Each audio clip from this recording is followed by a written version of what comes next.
Cut her hair. The order came out of Cole's mouth like he was asking someone to pass the salt. Casual, bored, absolute. 200 soldiers stopped breathing at the same moment.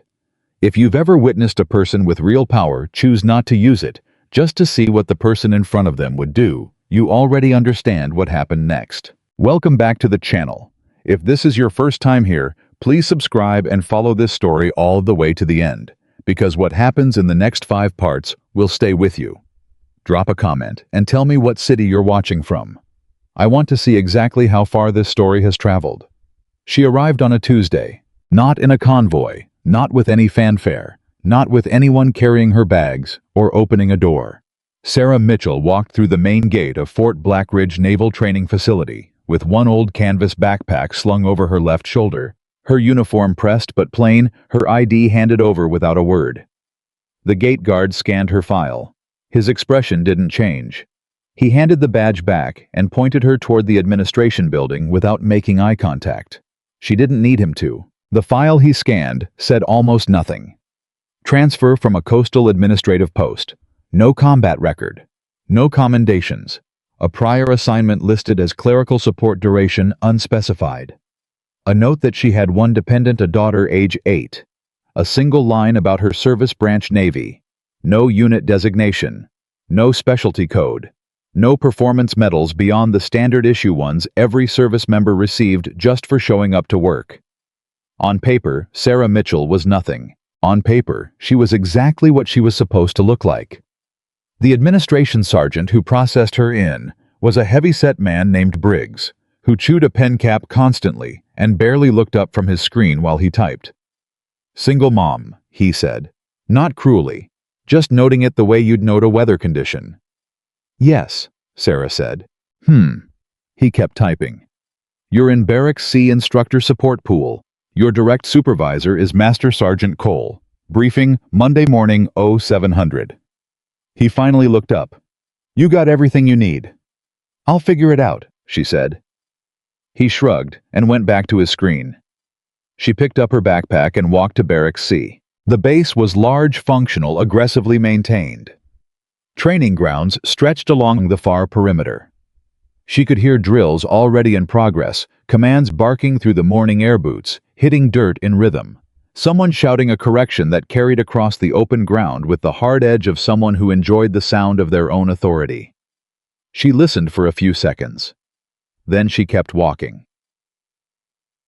Fort Blackridge had a reputation that traveled ahead of it. Officers who came from there tended to speak about it with a particular brand of pride, the kind that always had a slight competitive edge to it. The unspoken suggestion that surviving Blackridge meant something other facilities couldn't teach. Graduation rates were high. Evaluation scores were consistently excellent. The facility had never once failed an external review. In a system that ran on metrics, Fort Blackridge looked from every official angle like a machine that worked. What the metrics didn't capture was the silence.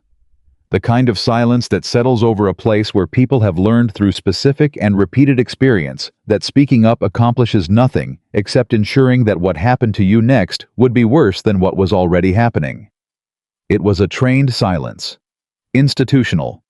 The kind that became invisible once everyone around you maintained it long enough. Sarah had been briefed on all of it before she ever set foot on the base. She had sat across from General William Carter in a room that had no windows at a table that held only 2 folders, one thick, one thin, and listened while he explained what 3 years of quiet internal investigation had produced.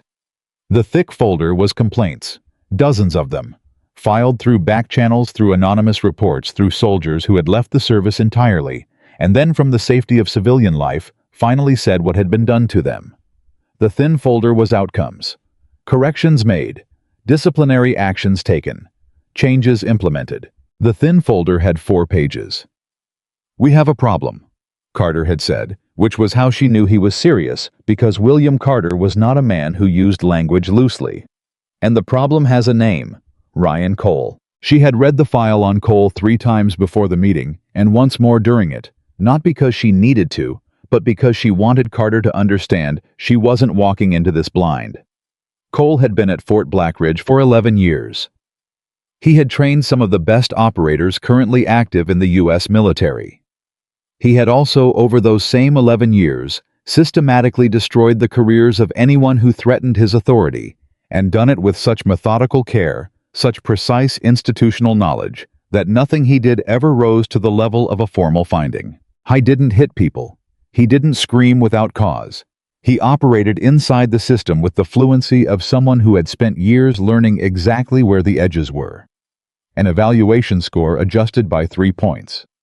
A promotion recommendation withheld without explicit comment. A training exercise rerouted so that a specific soldier failed in front of their peers.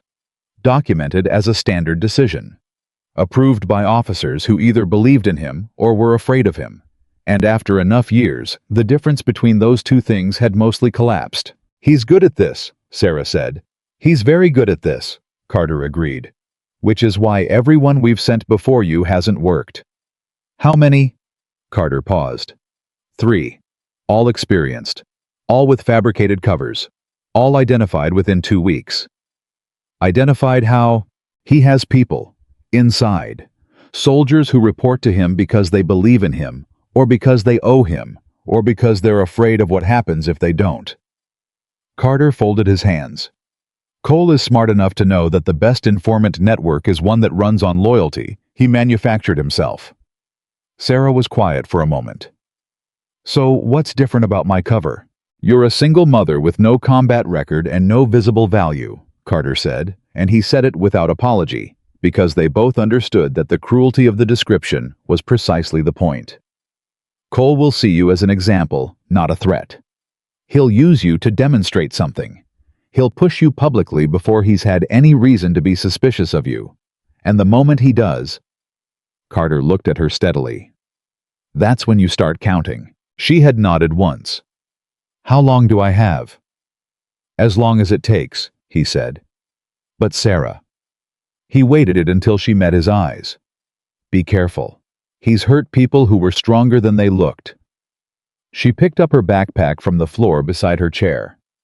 "So have I," she said.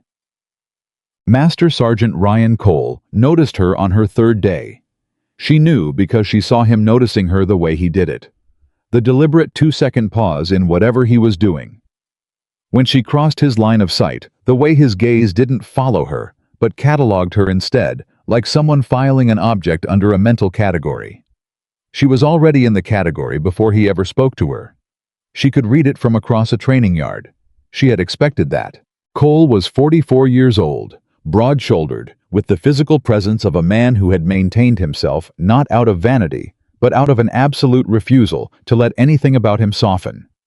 His face had the particular set of someone who had learned early that a certain expression, not quite a scowl, not quite a stare, something calibrated between the two made rooms adjust to him before he'd said a word. He had been working with that face for so long that it no longer felt like a performance. It was just how he looked at the world. He had the respect of his superiors because his results were undeniable. He had the compliance of his subordinates because they had all at different times seen what happened to the ones who resisted.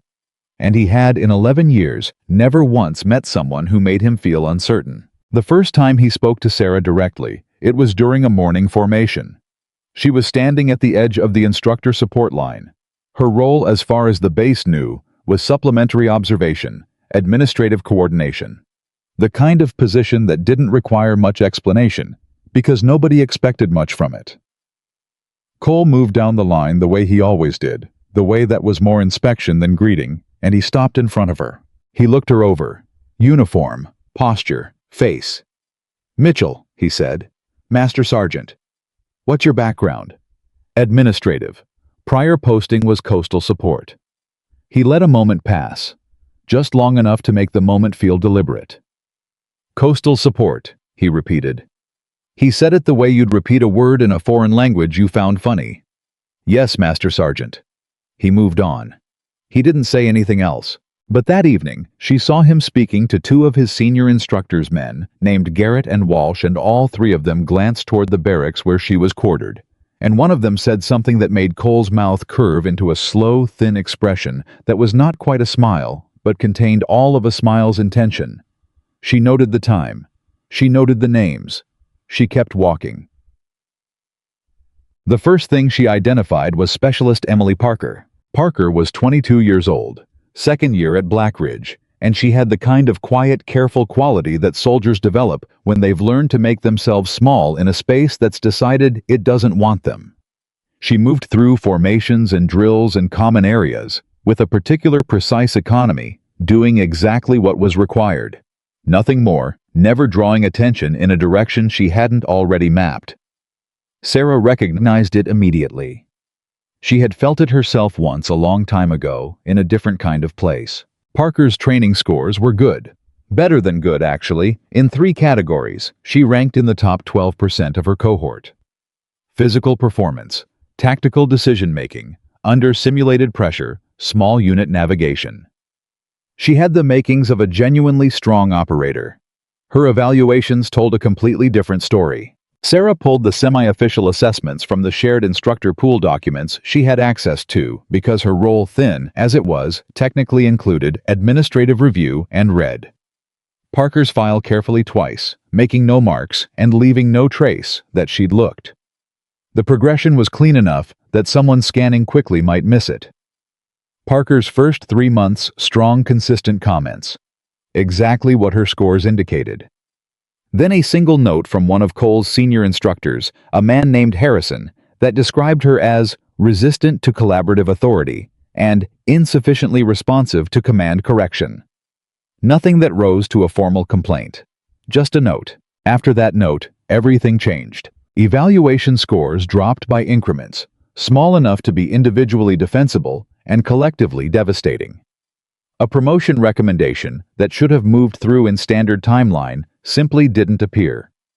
Harrison's name appeared again in a general comment that characterized Parker as showing improvement but requiring continued monitoring, which sounded on its surface like concern and functioned in practice as a ceiling.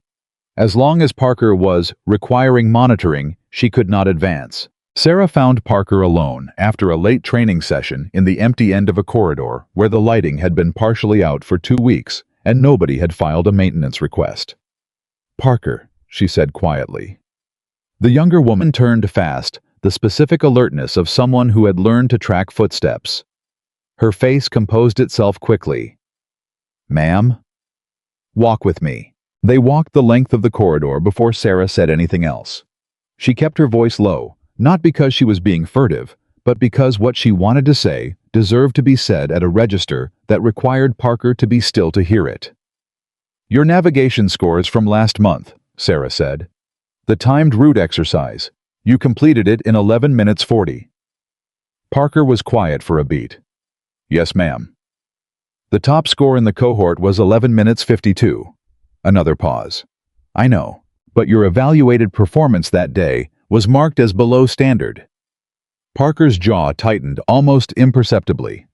She was very good at not reacting. Sarah noticed the thing underneath the not reacting, which was where the truth actually lived. "I'm aware of the evaluation," Parker said carefully. "I'm not asking you to confirm anything," Sarah said. "I'm telling you that I read the raw data, and I read the evaluation, and they don't match. And I want you to know that someone noticed that." She paused. "Someone who is not afraid of what happens next." Parker stopped walking. She turned and looked at Sarah for the first time, really looked, not the careful surface-scanning look she'd been using for months, but a different kind of look. The kind where you're trying to figure out if something is real. "Ma'am," she said slowly, with respect. "Why are you telling me this?" "Because you didn't do anything wrong," Sarah said. "And you've been walking around here for 3 months, believing that maybe you did. And that belief is doing more damage to you than anything on that evaluation form." Parker was silent for a long time. Long enough that the flickering light at the end of the corridor cycled through 2 of its irregular pulses. "Sergeant Harrison filed that note," Parker said finally. "Just that. No further elaboration."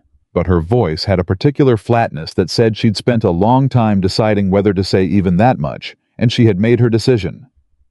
"I know," Sarah said. Parker looked at her again. "Who are you?" Sarah met her eyes. "Right now, someone who's going to help you pass the November assessment with the score you actually deserve." She resumed walking. Come to the East Range at 05:30 tomorrow. Bring your navigation pack. She didn't wait to see if Parker would respond. She already knew she would. The East Range at 05:30 was empty, except for the two of them, and the cold and the sound of a base still mostly asleep.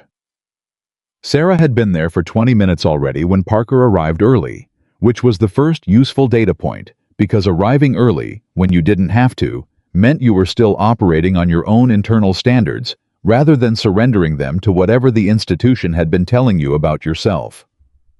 "You're early," Sarah said. "So are you." Parker set down her pack and looked at her steadily. "You didn't sleep last night." It wasn't a question. Sarah didn't deny it. "Notice that, did you?" "The lights in the East Wing were on until 0200, your window." Sarah felt something shift almost imperceptibly in her assessment of Specialist Emily Parker. The girl didn't miss much. She had just been trained to act like she did. "All right," Sarah said. "Show me your route read. Full process out loud. I want to hear every decision point." For the next 90 minutes, Parker worked through 3 navigation scenarios. No trails timed, variable visibility conditions, simulated by the density of the terrain they were working in. Sarah said almost nothing for the first 40 minutes. She watched. She listened. She tracked the moments where Parker's decision-making was excellent, and the moments where she second-guessed herself mid-process, not because the initial instinct was wrong, but because some part of her brain had learned to distrust its own competence. That was the real damage, not the evaluation scores, not the altered numbers. The thing Harrison and Cole had actually accomplished was teaching Parker that she couldn't trust herself. After the third scenario, Sarah stopped her. "Your first read on the secondary terrain feature," she said. "The ridge. You identified it correctly in 6 seconds, and then you changed your assessment. Why?" Parker hesitated. "I thought I might have misread the angle of approach." "Did you misread it?" Pause. "No." "How do you know?" "Because the final route confirmed my initial assessment was correct." "Right." Sarah turned to face her. "Parker, do you understand what actually happened just now?" Parker was quiet. "You knew the right answer. You arrived at it quickly using good instincts and solid training, and then you overrode yourself. Not because the evidence changed, not because new information arrived, but because somewhere between your instinct and your decision, there's a voice telling you that your first read is probably wrong." She paused. "Where did that voice come from?" The silence stretched long enough that it became its own answer. "Get that voice out of your process," Sarah said. "It doesn't belong to you. It belongs to the people who put it there, and they don't get to come with you on your routes." Parker looked at her. Something had shifted in her face, not dramatically, not in the way of a movie or a speech, but in the way of something very small and very real unlocking. "How?" she said. "We practice," Sarah said simply. "Every morning, 05:30, until it's gone." Cole moved against her in the 3rd week. She had been expecting it. The signs were consistent with his pattern. She'd seen enough of his operational history to read the preparation. He had been gathering small observations about her, a comment she'd made during a group debrief that had contradicted mildly but unmistakably a point one of his instructors had made. Her presence at the East Range at irregular hours. The fact that Parker's bearing had changed in some way that wasn't documentable but was visible to anyone paying close enough attention. Cole was paying close attention. The first move was subtle. During a standard training rotation, Sarah was assigned to observe a unit of 12 recruits running a tactical obstacle sequence. Cole appeared mid-rotation and, without preamble, stepped in front of her and took the observation position. "I'll handle this one," he said. He didn't look at her when he said it. She stepped back without comment. He worked the recruits for 40 minutes. He was technically flawless. He knew his material perfectly. He corrected with precision and identified errors with the fast, accurate eye of someone who had done this so many times that the expertise had become automatic. Sarah watched him and recognized without ambivalence that he was genuinely good at the training component of his job. That was the thing about Cole that made him complicated to explain to people who hadn't watched him operate. He wasn't incompetent. He wasn't simply a bully who had risen past his level. He had real ability, real knowledge, real instinct for developing soldiers. He had simply added another layer on top of all of that, one that had grown until it touched everything. The layer that required everyone around him to confirm in every interaction that he was the most important person in the space. When that confirmation was given freely, he was a good trainer. When it was withheld intentionally or not, he became something else entirely. After the rotation ended and the recruits were dismissed, Cole turned back to Sarah. He looked at her, the way he'd looked at her that first morning, the cataloging look, the assessment look. "You've been working with Parker," he said. Not a question. "Yes, Master Sergeant," she said, supporting her navigation preparation. "Parker's performance is under review," he said. "I don't need outside interference clouding that assessment." I wasn't aware that additional training support constituted interference. She kept her tone neutral. Professionally neutral. Not the aggressive neutrality of a challenge. Just the plain neutrality of someone who genuinely didn't understand what the problem was. Cole's expression didn't change. "Consider yourself aware," he said. He walked away. That night, she wrote everything down. The date, the time, the exact words. She had been writing everything down since day one.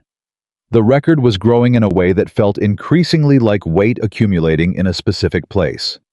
She was almost ready. The break came from a direction she hadn't anticipated, the way the breaks that actually change things usually do.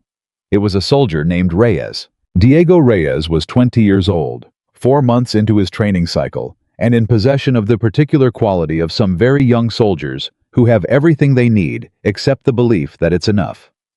He was strong, fast, and instinctively brave in the specific way that hasn't yet been tested under real consequences and therefore hasn't yet fully solidified into something you could rely on. He knew it himself. That uncertainty ran underneath everything he did like a current. During a tactical exercise on a Thursday afternoon, full cohort, 200-plus soldiers, which meant 200-plus witnesses, Reyes reached a decision point in the scenario that required him to call a course of action under pressure. He knew the right call. He made it. But the pressure of making it in front of everyone, the weight of knowing he was being watched, got inside his execution. His hands hesitated. His verbal command came a half-second late. Cole stopped the exercise. He turned to face Reyes in the middle of the yard in front of everyone, and he said loudly enough that no one could pretend they hadn't heard. 200 soldiers in this cohort, Reyes, and you might be the one who gets someone killed. That hesitation you just showed me, that's a body bag. You understand that that's a body bag for the person standing next to you." Reyes didn't move. He stood at attention with the specific stillness of someone who is working very hard not to show what the words are doing. "You want to explain to me what happened there," Cole said.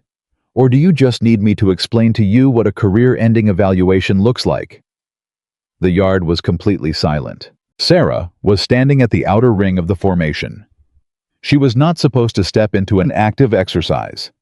She knew exactly what the protocols said, and she knew exactly what Cole would do with any violation of those protocols, and she understood with perfect clarity that none of that mattered.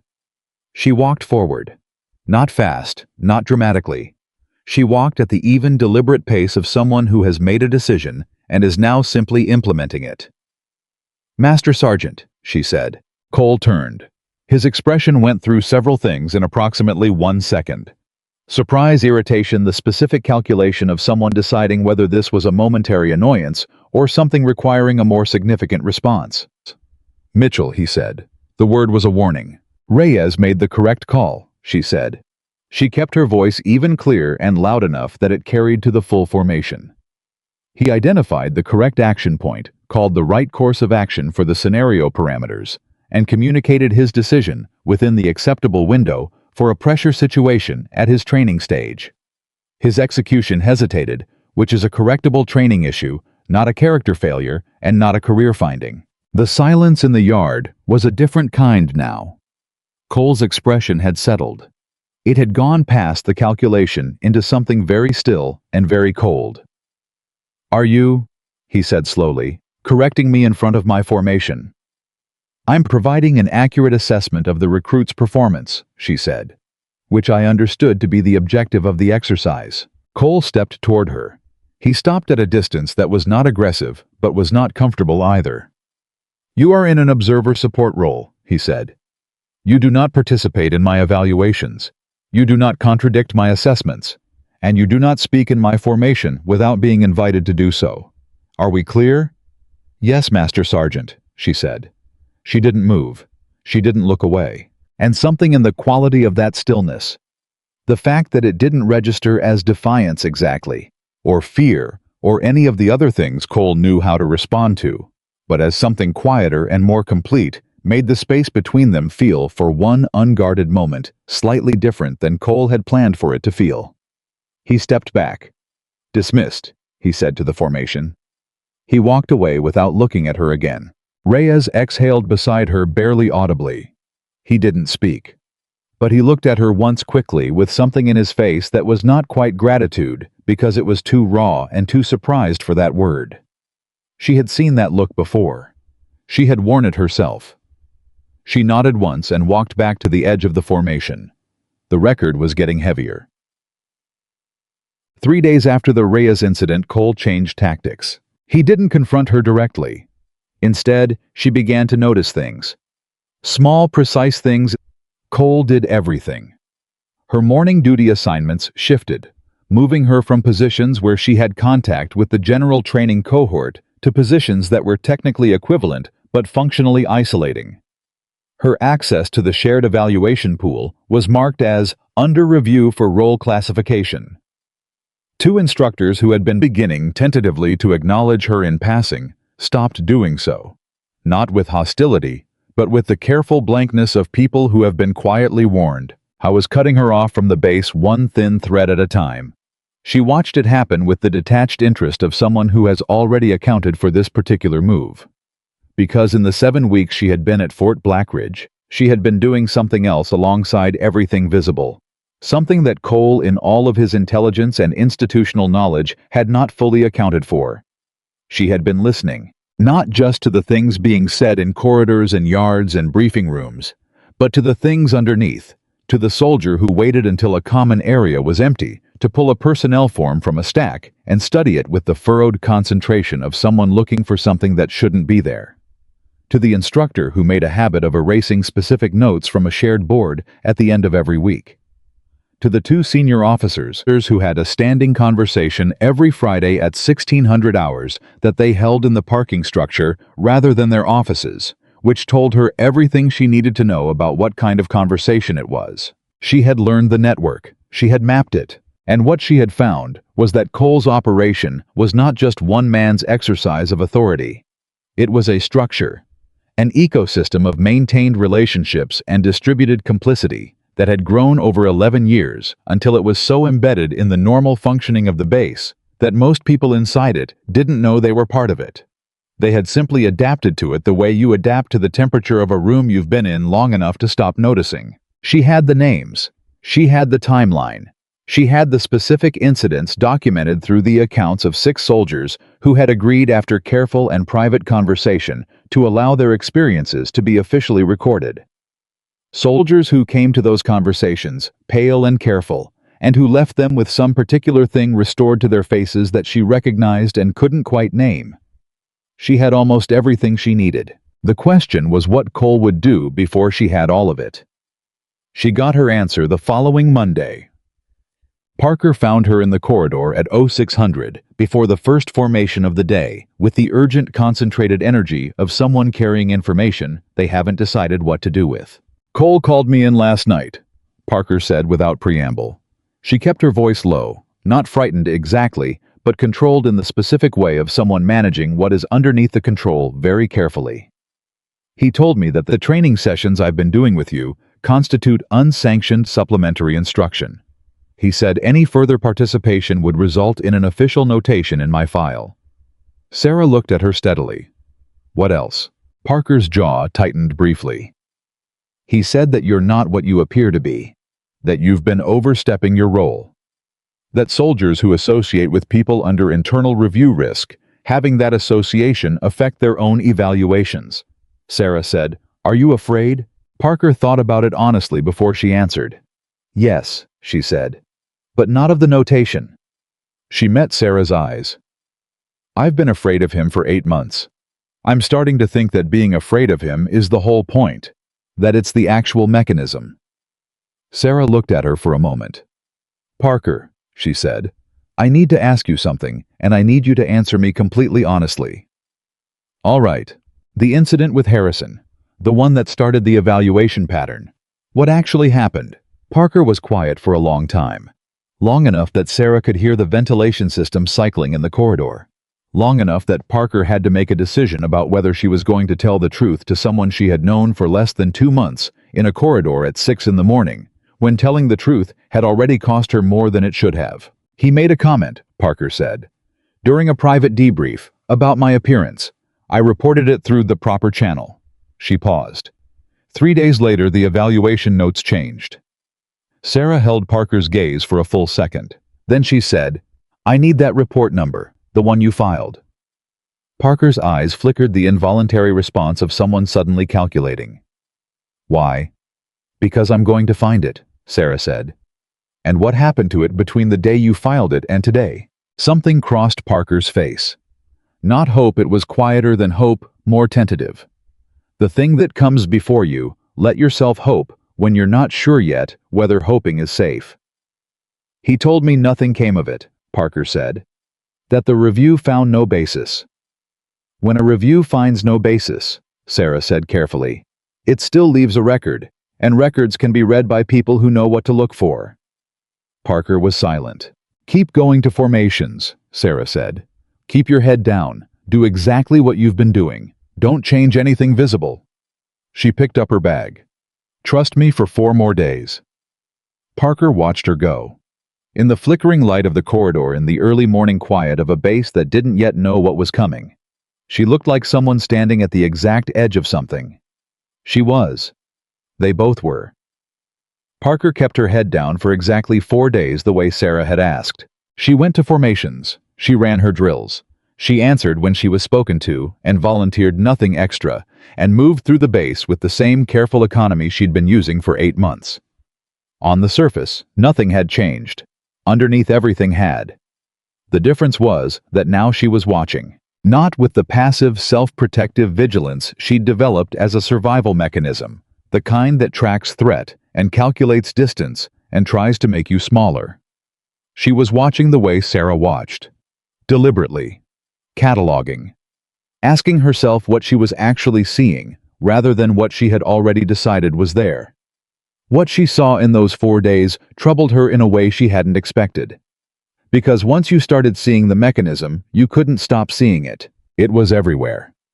In the way, Instructor Walsh singled out a 3rd year named Campos during a PT evaluation, not overtly, not with any single correctable action, but with a pattern of micro-corrections that were individually justified and collectively crushing. In the way a group of first years stopped talking when 2 of Cole's senior instructors entered a common room. Not the respectful quiet of soldiers acknowledging rank, but the flinching quiet of people who had learned that visibility was risk.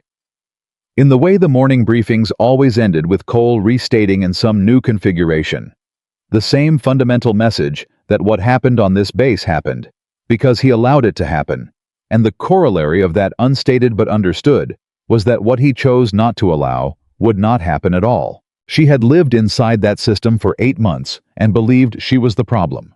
Now she was watching it from one step outside, and the clarity of it was almost physically uncomfortable, like adjusting to a brightness that should have been obvious all along. On the 4th day, she found what Sarah had asked about the report. She hadn't been looking for it directly. She didn't have access to the channels that would have made a direct search possible. But she'd been pulling standard administrative references for a training certification she needed to complete, and in the cross-reference documentation, there was a gap. A case number that appeared in an intake log but had no corresponding review record in the system that should have received it. Just gone. Not closed. Not found without basis. Simply absent, as though it had been routed somewhere and never arrived. She photographed the intake log number with her personal phone standing in the administration annex at 15 minutes to close of duty, and then she walked directly to the east wing without knowing whether Sarah would be there.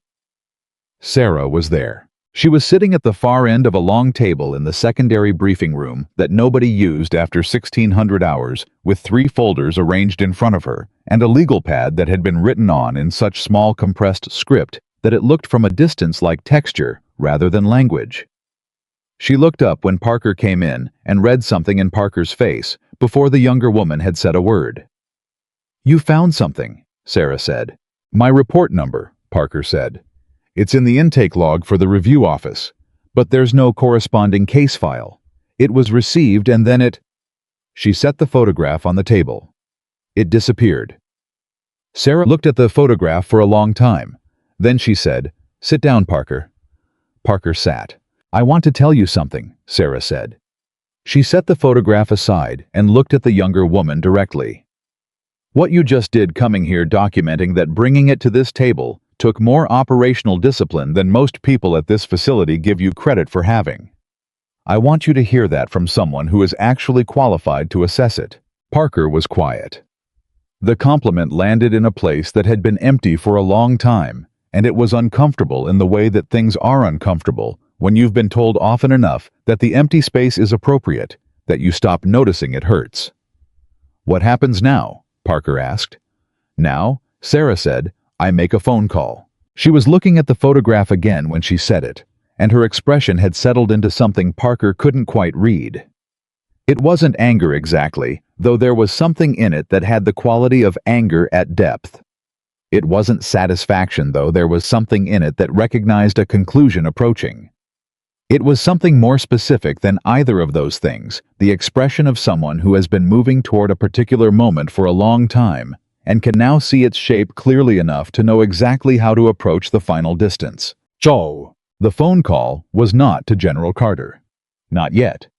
It was to a woman named Lieutenant Commander Voss, a name that would have meant nothing to anyone at Fort Blackridge, but meant to Sarah a specific and reliable intelligence resource, someone who operated inside the same classified infrastructure that Sarah herself had spent 14 years inside, and who had access to personnel review archives going back further and deeper than the standard system surfaces allowed. The call lasted 11 minutes. Sarah said very little during it. She gave Voss the case number. She confirmed the intake date. She asked one specific question: had the review ever been formally assigned to a reviewing officer, and if so, who? Voss called back 47 minutes later. "It was assigned," Voss said, "and then reassigned, and then the reassignment record was modified." A pause. "The modification was made by an officer currently stationed at your location." Sarah closed her eyes for a moment, not in surprise. In the specific heavy way of someone whose working hypothesis has just been confirmed by evidence, and for whom confirmation is not satisfying, because the hypothesis was always a bad thing to be right about. "Name," she said. Voss gave her one. It was not Cole. That was the thing that changed the shape of everything. Major Dennis Ferris was the kind of officer who didn't draw attention. That was both his professional quality and his personal strategy. He was 51 years old, 17 years at his current rank, a progression so stagnant it had become invisible, like furniture that's been in the same position long enough to disappear into the room. He ran administrative oversight for training operations at Blackridge, which meant his name appeared on a wide range of documents in a secondary approvals capacity, without ever being in the primary position that attracted examination. How was the mechanism Cole had been using for 11 years? Not a co-conspirator in any dramatic sense. More precisely, a man who had been asked once a very long time ago to make one small adjustment to one document, and who had done it because Cole had phrased the request in the way that made saying no feel like the more complex option. And then it had happened again, and again. And somewhere in the accumulation of those small adjustments, Ferris had crossed a line he could no longer see, because the crossing had been so gradual that the line itself had become invisible. I was not a villain. He was something more ordinary and more depressing than that. He was a man who had made himself useful to someone who frightened him, and had continued making himself useful until the usefulness and the fear were so intertwined that he could no longer locate the original decision anywhere in his memory.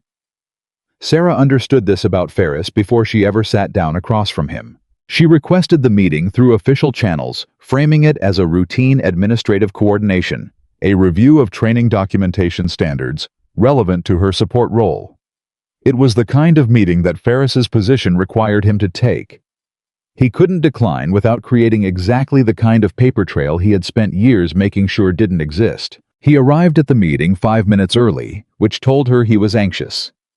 He arranged his folders carefully and aligned his pen parallel to the table edge, which told her that precision and control under pressure were how he managed anxiety. He looked at her with the polite, slightly remote expression of an administrator meeting with a subordinate role. "Ms. Mitchell," he said, "what can I help you with?" Sarah set a single page on the table between them. It was a printout of the intake log entry, Parker's case number, the date received, the assignment notation. Ferris looked at it. His expression didn't change, but the quality of his stillness changed. It became the stillness of someone who has stopped breathing normally and is managing the pause until they can resume without it being visible. "I'm looking at a documentation gap," Sarah said pleasantly. "I thought you'd be the right person to help me understand it. Review intake logs a case, but the corresponding review record doesn't appear in the destination system. I've seen a few instances like this, and I'm trying to understand the routing protocol that would explain the absence." Ferris looked at the page for another moment. Then he looked at her. "Where did you get this?" he asked. "Standard administrative reference pull," she said.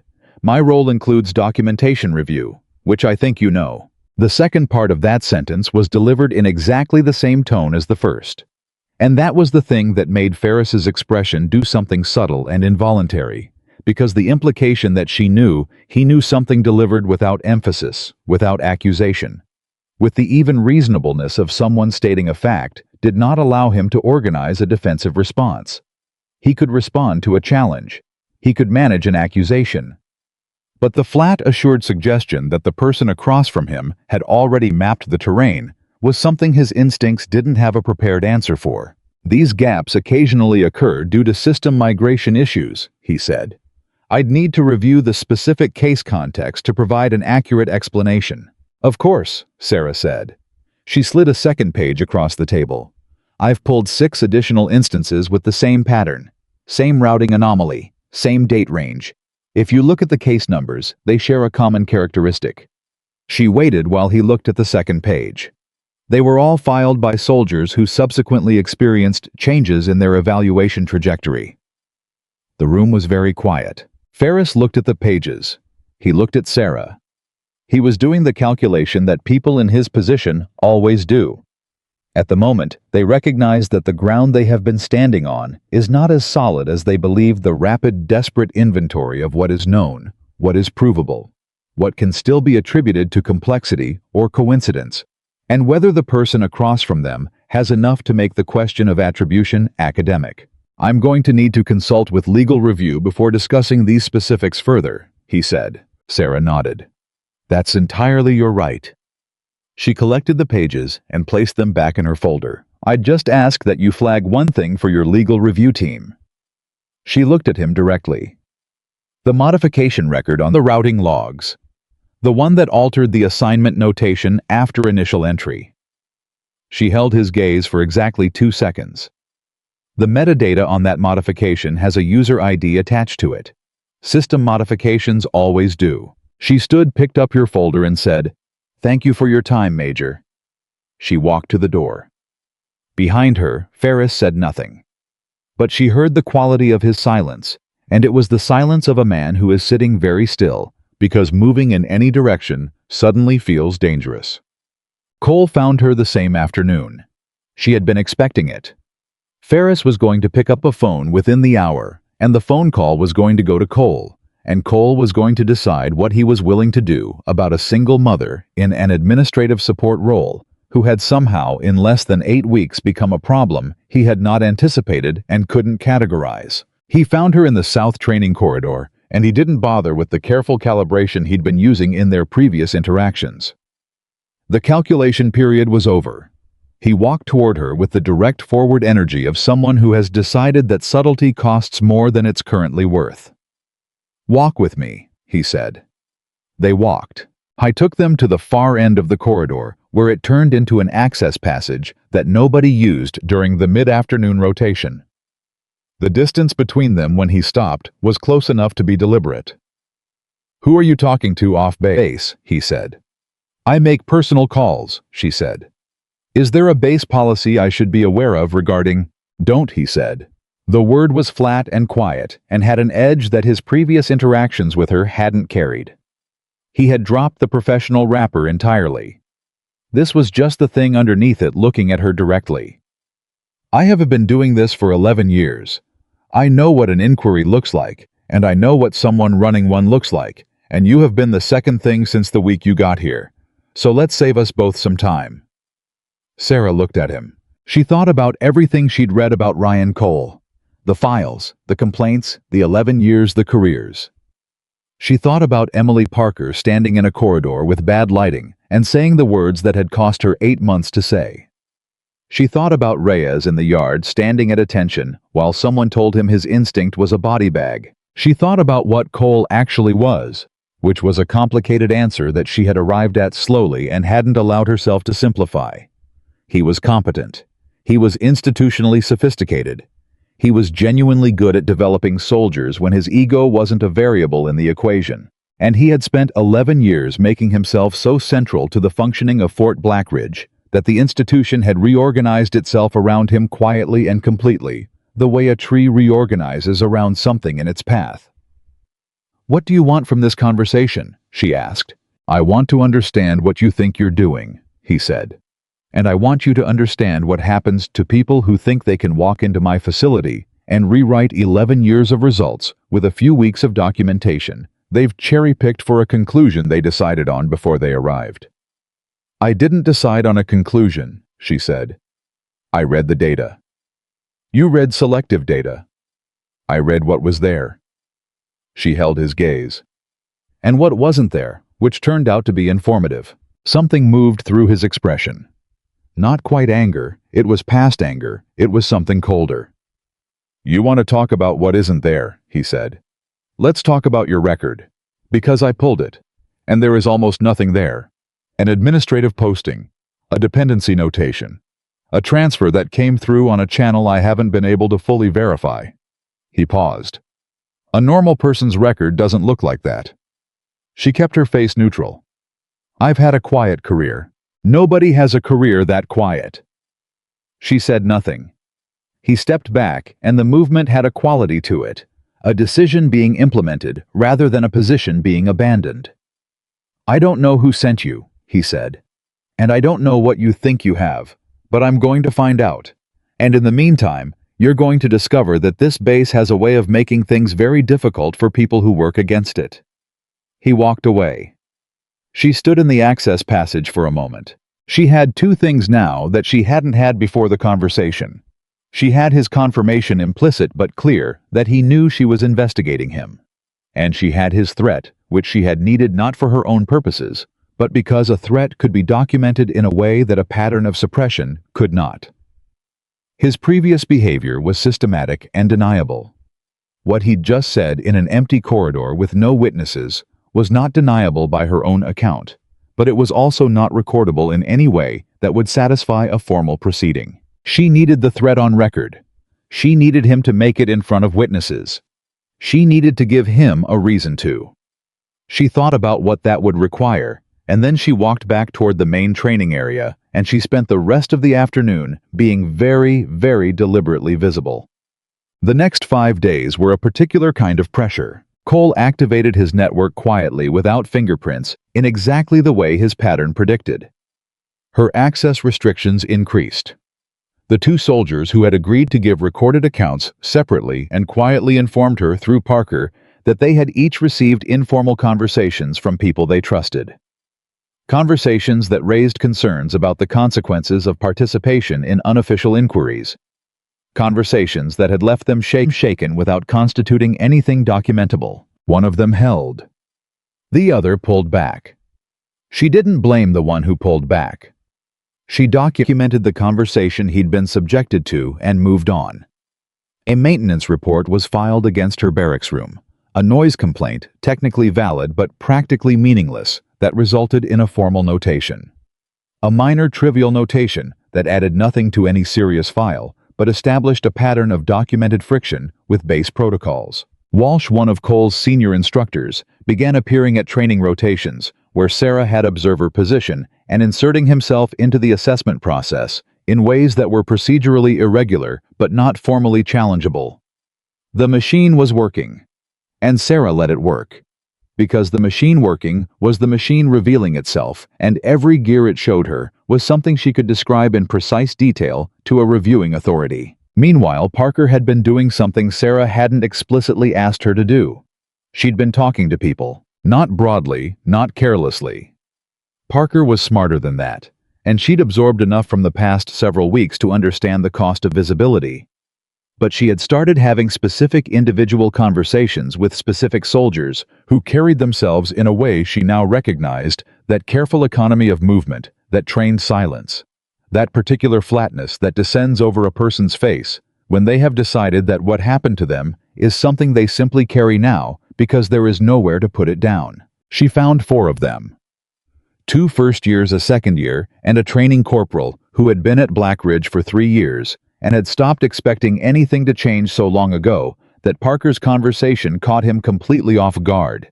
She brought them to Sarah one at a time. They sat in the secondary briefing room that nobody used after 1600 hours, and they talked, and Sarah listened, and what they said was not dramatic.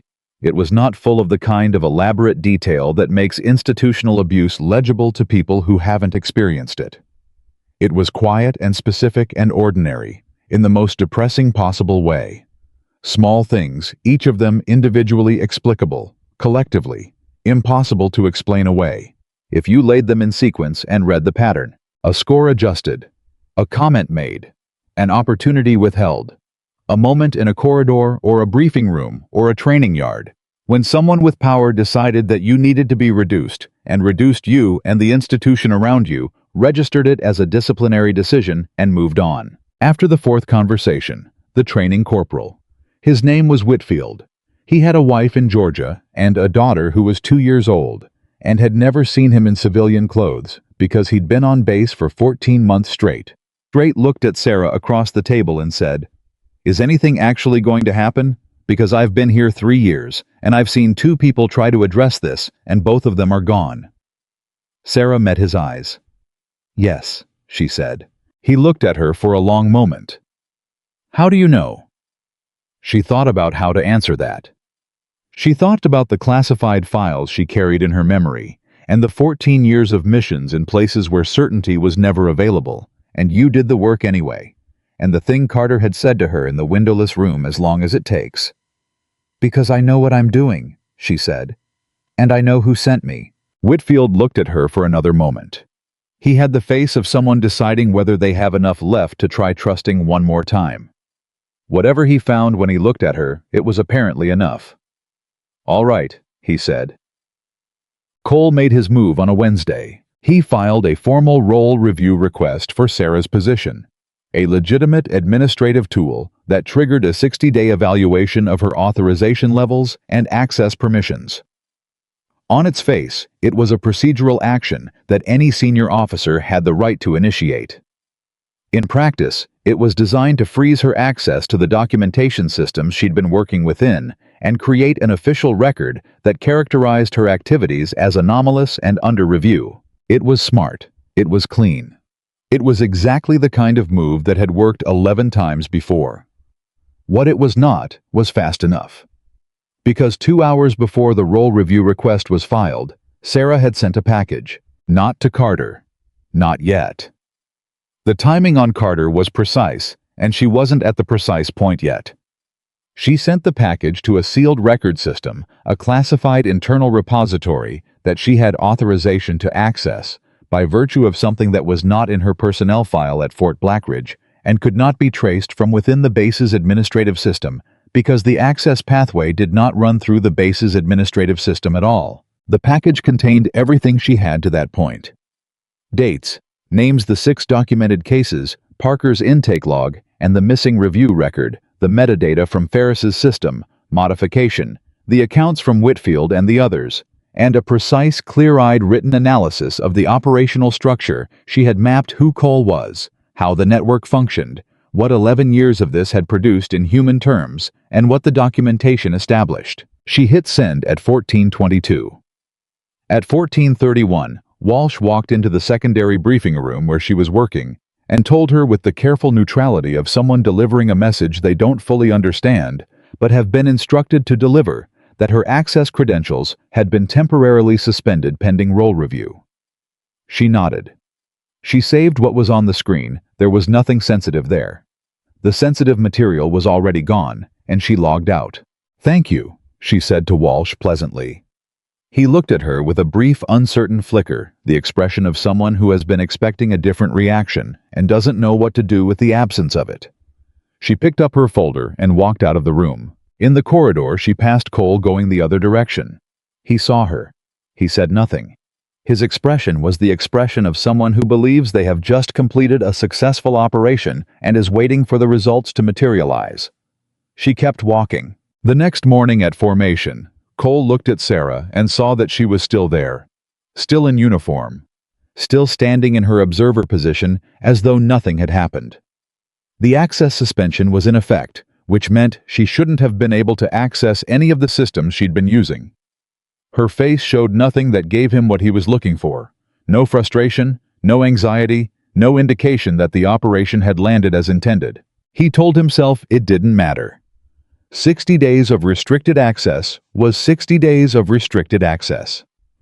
Whatever she thought she was doing, she would not be able to continue doing it. What he didn't know, what he could not have accessed from inside the base's administrative system, was that the package had already cleared. That a flag had already appeared on a desk in a building 800 miles away. That someone with 4 stars on their collar had already been briefed at 7 o'clock that morning. And that General William Carter had already booked his travel. Parker found her that evening. She came to the East Wing with her training pack and the look of someone who has been carrying something all day and has finally found the right place to put it down. "He's going to try to do something public," Parker said. Walsh mentioned a formation review, full cohort assembly. Cole's going to use it. Sarah looked at her. When, Friday morning, 0700, 2 days. Sarah ran through the calculation. The package had been delivered. Carter had been briefed. Travel had been. She checked the timeline she carried in her head. Travel would put him on base earliest by Friday afternoon. Maybe Friday morning if he moved up the flight. She needed to know exactly how much time she had. She looked at Parker. "You did well," she said, "bringing that to me." Parker nodded. Then she said carefully, "What is he going to do at the formation?" Sarah was quiet for a moment. She thought about how to answer that honestly. She thought about what Cole's pattern predicted and what the particular combination of variables. A role review, in effect, an investigator. He believed he'd neutralized 200 soldiers watching would produce in a man who had spent 11 years learning that public humiliation was the most efficient available tool for restoring a control that felt threatened. "Something that he thinks will finish this," she said. Parker's jaw tightened. "And will it?" Sarah met her eyes. "No," she said. "But it's going to feel like it might." Parker looked at her for a long time. Then she nodded once, the nod of someone who has decided to trust the map even when they can't see the territory. She picked up her training pack and left. Sarah stood in the East Wing alone and let the silence settle, and thought about Friday morning, and thought about what Cole was going to do with 200 witnesses and a woman he believed he had already beaten, and thought about what it was going to cost her to let him do it. She already knew the answer. She had known it from the moment Carter laid out the operation in the windowless room. The cost was not more than she could pay. But paying it was not going to be simple. Part 3. Lưu ý Việt 500 từ liên kết liền mạch với các phần trước trong câu chuyện pha hội thoại tạo thành một câu chuyện liền mạch khi ghép lại. Mỗi phần liền mạch với phần trước không giới thiệu lại câu chuyện ở đầu phần mới. Liên kết các phần của câu chuyện một cách liên mạch. Sử dụng câu chuyện tiếp giữa các phần. Duy trì chủ đề. Tránh ngắt quãng đột ngột, không sử dụng gạch đầu dòng. hoặc tiêu đề phụ phong cách kể chuyện Mỹ Hoa Kỳ, giống văn giàu cảm xúc chân thực và gần gũi không mô tả cảnh tập trung vào hành động cảm xúc và tâm lý nhân vật. Viết phần 2, đạt điểm 10/10 và bổ sung tiết tấu câu chuyện nhanh sửa lời AI, kể theo ngôi thứ 3 tăng độ kịch tính không viết lần man kết thúc phần không giới thiệu phần sau. Lưu ý trả lời trong mục tin nhắn không nhảy sang mục document mỗi 2 phút cần có mini climax và đặt 10-15 mini climax mỗi. Phần cứ 10-12 phút có một twist lớn sâu sắc đan xen mini cliffhanger mạnh hơn. Thăng tính tự nhiên cho phản ứng của các nhân vật thêm nhịp điệu kịch tính thực tế và gần gũi. Mỗi 8-10 phút cần có móc giữ chân khán giả. Lưu ý không mô tả cảnh và chỉ cần viết nội dung và viết đúng lệnh cho tôi. Show more. Part 3 The Yard. Thursday night. Sarah didn't sleep. Not because she was afraid. Fear was a thing she had learned to metabolize a long time ago. 14 years of missions, in places where fear was ambient, where it lived in the air, the same way heat did, and you either made your peace with it or you became useless. She had made her peace with it early and thoroughly. What kept her awake Thursday night was something different, something more precise. She was running the timeline. Carter's flight had been confirmed through Voss at 2100 hours.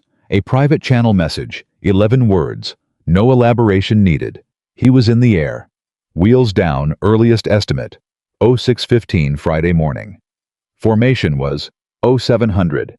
45 minutes between his arrival and whatever Cole had planned. Whether Carter could reach the yard in time depended on variables she couldn't fully control: transport from the airfield gate clearance, the specific choreography of a general arriving at a base where his arrival was not announced. She had run the scenario 17 times in her head, and in 12 of those 17, Carter arrived after the formation had already begun. She had run the 5 where he didn't make it in time, and she was entirely on her own, and what she found running those 5 scenarios was that the outcome was the same. The cost was different. The path was different. But the outcome held. She had to let Cole do what he was going to do. That was the part she had known since Carter's briefing. The part she had carried for 8 weeks without examining too closely, because examining it too closely served no operational purpose. But Thursday night alone in the East Wing barracks, she let herself examine it. Cole was going to humiliate her in front of 200 soldiers. He was going to use the tools he had always used. Public exposure, the weight of witnesses, the theater of authority, performing itself for an audience trained to accept its premises. He was going to try to reduce her to an example the way he had reduced every other person who had threatened his control. And she was going to let him start. She was going to walk into that yard knowing exactly what was coming. She was going to stand in front of 200 people and absorb it.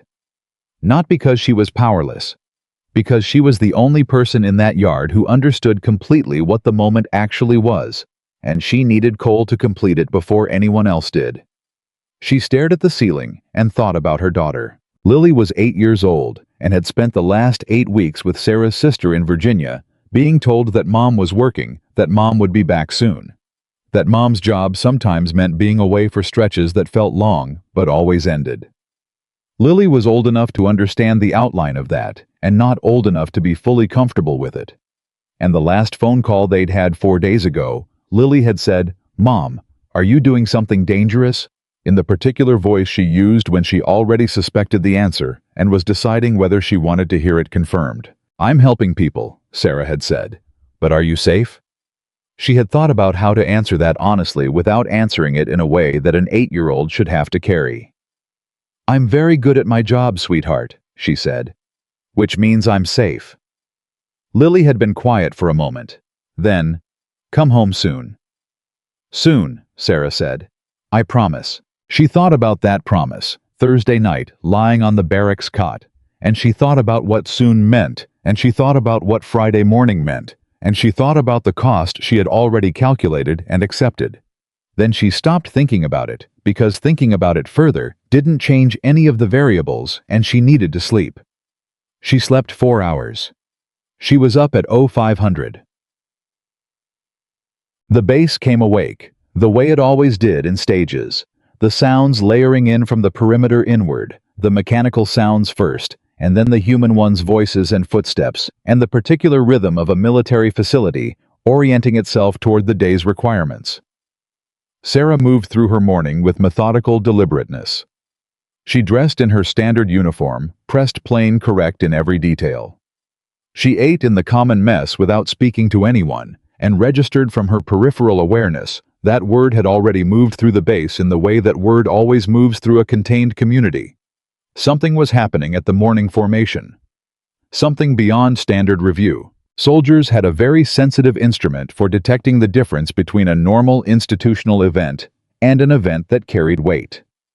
That instrument was calibrated by experience, and after enough time in a place like Blackridge, it became reliable. The faces she saw in the mess that morning knew something was coming. They didn't know what. But the anticipation had a texture to it. Part curiosity, part dread, the specific combination that attaches to a public reckoning when you're not sure yet who it's going to fall on. She cleaned her tray. She walked to the yard. Parker was already there, standing in her cohort position, and she found Sarah with her eyes the moment Sarah entered the yard perimeter. The look she sent across the distance said, "I'm here. Whatever this is, I'm here." Sarah gave her nothing back that could be read by anyone watching. Just moved to her position and stood. The yard filled. 214 soldiers in total, arranged in the structured geometry of a full cohort formation. Instructors along the perimeter. Administrative staff in observer positions. And Cole moving through the assembly with the unhurried confidence of someone who has arranged everything and is now simply present for its execution. He looked at Sarah once when he crossed her line of sight. He looked at her the way a person looks at a problem they have already solved. She looked back at him with nothing on her face at all. 0700. Cole moved to the front of the formation. He had a folder in his hand. A personnel file thick tabbed with colored markers that meant he had been in it extensively preparing. He held it at his side and addressed the formation in the voice he used for moments. He wanted the base to remember, not loud exactly, but projected with the specific force that carries across open air and reaches every person in a 200-body assembly without appearing to require effort. "I want to address something this morning that goes to the core of what this facility stands for," he said. "And that is standards. The reason Fort Blackridge has the record, it has the graduation rates, the operational outcomes, the reputation that every one of you either came here because of or will leave here carrying, is because we do not compromise on standards. Not for convenience, not for optics, not for any individual's preference or comfort."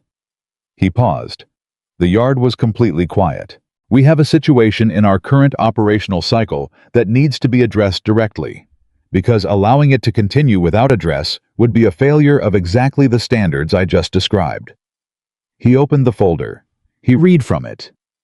Slowly, precisely in the manner of someone who has rehearsed the pacing and knows that deliberateness carries more weight than speed. He read her accumulated notations, the administrative access review, the noise complaint, Walsh's reports from the training rotations, the role review he had filed. Each item individually small, each item individually legitimate. Read in sequence, in front of 200 people. They assembled into a portrait that he had been building for weeks, a portrait of someone who did not belong, who had been operating outside her role, who represented exactly the kind of individual whose presence undermined the standards the base had spent 11 years constructing. Sarah stood and listened. She kept her face neutral. She kept her breathing even. She was aware of every person in the yard the way she had been trained to maintain awareness of a full operational environment, and she was reading them the way she had been trained to read any room, not looking for support, not looking for rescue, just understanding the space she was in completely. What she saw was that most of them believed what they were hearing. Not because they were naive, but because Cole was credible, because the file was real, because the institutional authority he carried was genuine, and they had been trained to take it seriously. You couldn't fault them for it. That was the thing about Cole's method that made it work. It used real systems to do real things, and the reality of the mechanism made the intent inside it invisible, unless you knew exactly where to look. Parker knew where to look. She was standing 40 feet away, with her jaw set, and her hands still, and her face controlled in a way that told Sarah she was working very hard to maintain that control. Reyes was in the formation. He was looking at Cole with an expression Sarah had not seen on his face before. Not the overwhelmed look from the yard exercise, not the grateful look from after. Something older than both of those. The look of someone who is watching an injustice performed in front of witnesses and is trying to understand why none of the witnesses are moving. Cole closed the folder. The appropriate response to a situation like this, he said, is a formal performance review and a remediation process. But I want this cohort to understand something beyond the administrative procedure. He looked at Sarah directly. The rest of the yard followed his gaze. This facility does not carry passengers. Every individual on this base contributes to the standard, or they compromise it. There is no third option. He nodded to an instructor at the edge of the formation. The instructor brought a chair forward and placed it in the center of the yard, in front of the full assembly. The yard's silence deepened into something different, the kind of silence that has weight. "Mitchell," Cole said. "Front and center." She walked forward. She walked at the same pace she had walked since the day she arrived, even deliberate, the pace of someone who is not being chased and is not running toward anything, but is simply moving through space with full awareness of what the space contains. She stopped in front of the chair and looked at Cole. His expression had a quality she recognized from the files, from the accounts of soldiers who had been through something like this before. The quality of someone who has achieved the configuration they wanted and is now in the part that confirms their authority over it. "Sit down," he said. She sat. He produced the electric clippers from the front instructor's standard issue, the kind used for regulation haircuts at basic training, and she understood in that moment exactly what he had decided to do. Not because she hadn't anticipated it. She had run this scenario too. But anticipating something and experiencing it are different registers of the same knowledge, and she let herself feel the difference clearly without looking away from it. This was the thing Cole had decided would finish her. Not the access suspension. Not the role review. Not the documentation campaign. Those were administrative mechanisms. And administrative mechanisms could be challenged through channels that existed precisely to challenge them. This was something older and simpler. This was the reduction of a person to a body, to a surface, to a thing that could be altered publicly in front of witnesses, to demonstrate that the person doing the altering had absolute authority over the person being altered. He had done versions of this before, not always literally, but the principle was the same. Find the thing that makes a person feel most like themselves, and remove it in front of everyone who knows them, and what you leave behind is not the person anymore. What you leave behind is an example. Cole stepped behind her with the clippers. The yard was so silent that the sound of the clippers engaging the electric click, the hum, carried across the full 200 bodies, like something spoken. Sarah stared straight ahead. She heard the sound differently than the soldiers watching did. They heard what Cole intended them to hear, authority making its point. She heard something else. She heard the specific sound of Cole completing his exposure. Because everything he had done in the previous 8 weeks had been careful and deniable. This was not careful and deniable. This was in front of 200 witnesses, documented by the base's own formation recording system, performed against a member of the installation, with no written authorization for this specific action in any regulation or protocol that would survive review. He had just put everything he'd spent 11 years protecting into the action he believed would save it. The clippers touched her hair. She did not flinch. She did not move. She sat with the particular quality of stillness that very few people develop, and that you cannot perform convincingly if you do not actually possess it. The stillness of someone who has been in situations where moving is not an option, and has learned to be fully present in their own body while not surrendering the inside of that body to whatever is happening on the outside. Hair fell. She watched it hit the ground in front of the chair and thought with the clear, dissociated quality of someone operating at a level below emotion and above noise. This is the moment. This is what everything has been building toward. Not because it has to hurt, but because it has to be complete. He has to finish it. And then it's finished. The formation watched. She felt the shift in the yard before she could have identified its specific source. A change in the quality of the collective attention. The way a current changes direction, subtle at the surface and unmistakable underneath. It was the shift that happens in a room full of people when something they expected to produce one feeling produces a different one. They had expected to watch a person break. They were watching a person not break. And the distance between those two things was becoming impossible to stand in without it meaning something. Reyes was the first one to move. He didn't do anything loud. He didn't shout or step out of formation or make a gesture that Cole could immediately classify and respond to. He did the smallest possible thing, which was to straighten his spine, the specific, deliberate straightening of a soldier who has decided in this moment what their posture is going to say, even when their voice cannot. And he looked at the back of Sarah's head with the clear public expression of someone who has arrived at a position they intend to hold. Parker saw it. She straightened too. Then Whitfield. Then two first-years whose names Sarah had heard from Parker but hadn't met. The shift moved through the formation in a way that had no sound and required no coordination, and was for that reason completely unstoppable, because Cole's entire apparatus was built to manage overt resistance, and what was moving through the yard wasn't overt. It was interior. It was 200 people independently arriving at the same understanding at nearly the same moment. And the understanding was this: the person sitting in that chair is not what they told us she was. Cole finished. He stepped back. He looked at the formation at the chair, at the evidence of what he had done, and the quality of his expression was the quality of a man who has completed an action that was supposed to resolve something and is discovering that it hasn't resolved it. That the yard feels different than it was supposed to feel. That the air has a quality he didn't plan for. He said, "This formation is Master Sergeant Cole." The voice came from the back of the yard. It was not loud. It carried completely. Every head turned. General William Carter walked through the formation without looking at it. He walked the way men with 4 stars walk when they have decided that everything in the space they are moving through is already resolved, and they are simply crossing the distance to where the resolution lives. He did not look at the soldiers on either side of him. He did not look at Cole, who had gone very still in the center of the yard. He did not look at the chair. He looked at Sarah. She had heard his voice, and she had closed her eyes for 1 second. Not in relief exactly, but in the acknowledgement of something expected. Finally arriving the way you exhale after a held breath, not because you were in danger, but because the holding is simply over.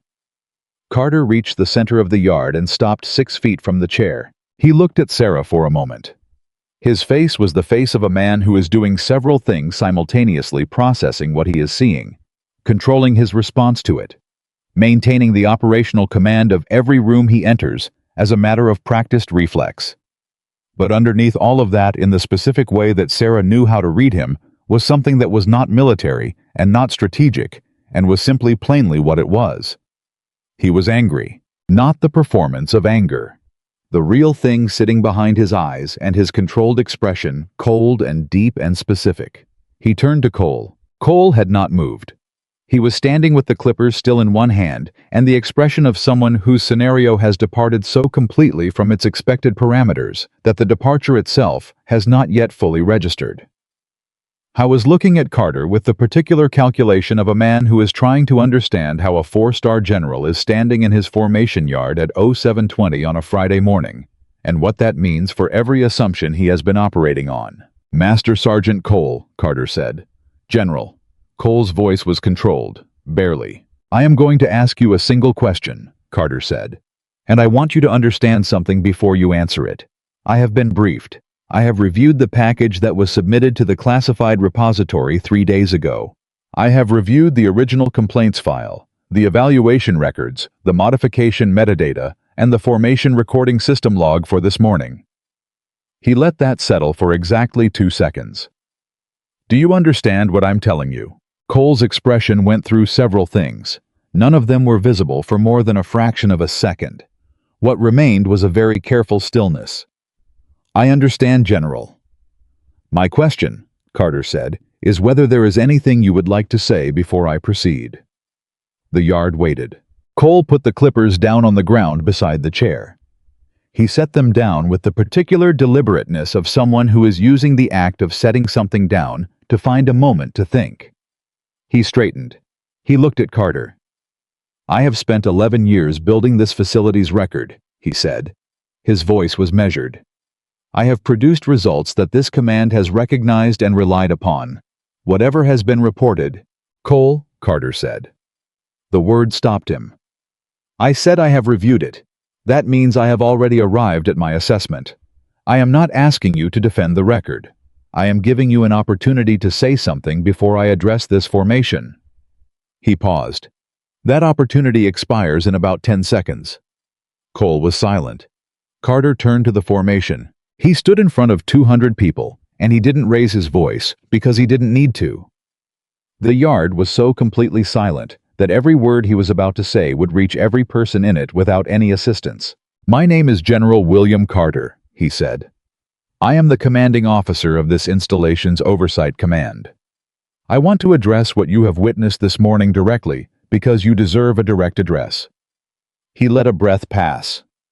What you just watched was a misuse of authority. It was not discipline. It was not institutional correction. It was the deliberate public humiliation of a member of this installation for the purpose of protecting a system that has been operating against the interests and the well-being of the soldiers inside it. He paused. I want you to understand that. Not as an abstract principle. As a statement about what happened in front of your eyes just now in this yard. Nobody moved. The person sitting in that chair, Carter continued, is Commander Sarah Mitchell, United States Navy. She is not an administrative transfer. She is not a support pool placement. She holds one of the most decorated classified service records in the U.S. military, and she was placed at this facility under my direct authorization to conduct an internal investigation into a pattern of misconduct that has been documented in complaint files going back 9 years. The air in the yard changed in a way that was almost physical. Sarah stood up from the chair. She stood without haste, without drama, without any performance of what the moment meant. She just stood, and she was the same height she had always been, and she looked the same as she had always looked, and nothing about her had changed at all, because nothing about her had ever been what Cole believed he was breaking. 200 people looked at her, Carter said. She allowed this morning to proceed because the completion of this act in front of witnesses on a formation recording, with no regulatory authorization, constitutes the clearest single piece of evidence in a case that already had sufficient evidence. He looked at Cole. Which means that what you did this morning was not a victory.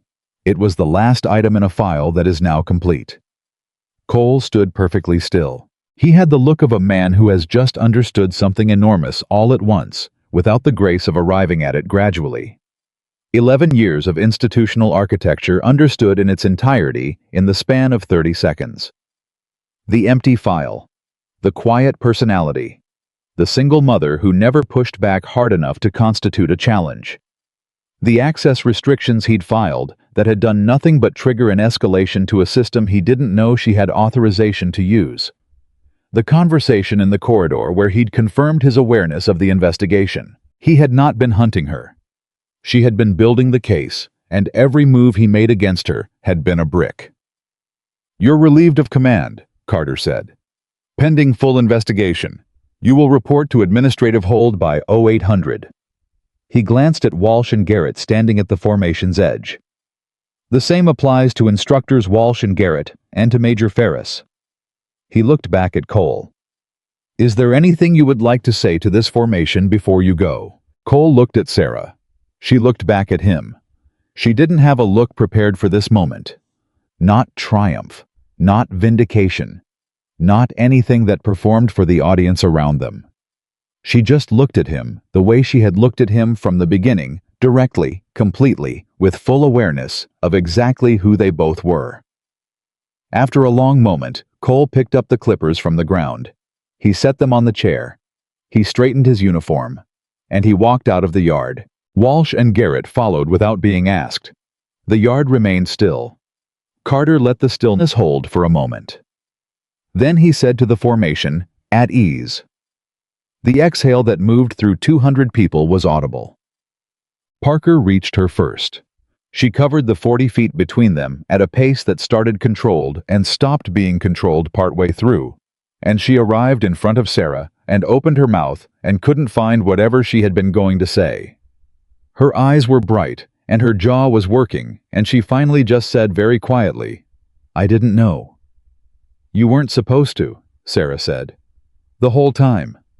"The whole time," Sarah agreed. Parker looked at her face, at the shorter hair, at the uniform that was the same uniform it had always been. The plain, correct, unadorned uniform of someone who had never needed anything on the outside to tell the truth about the inside.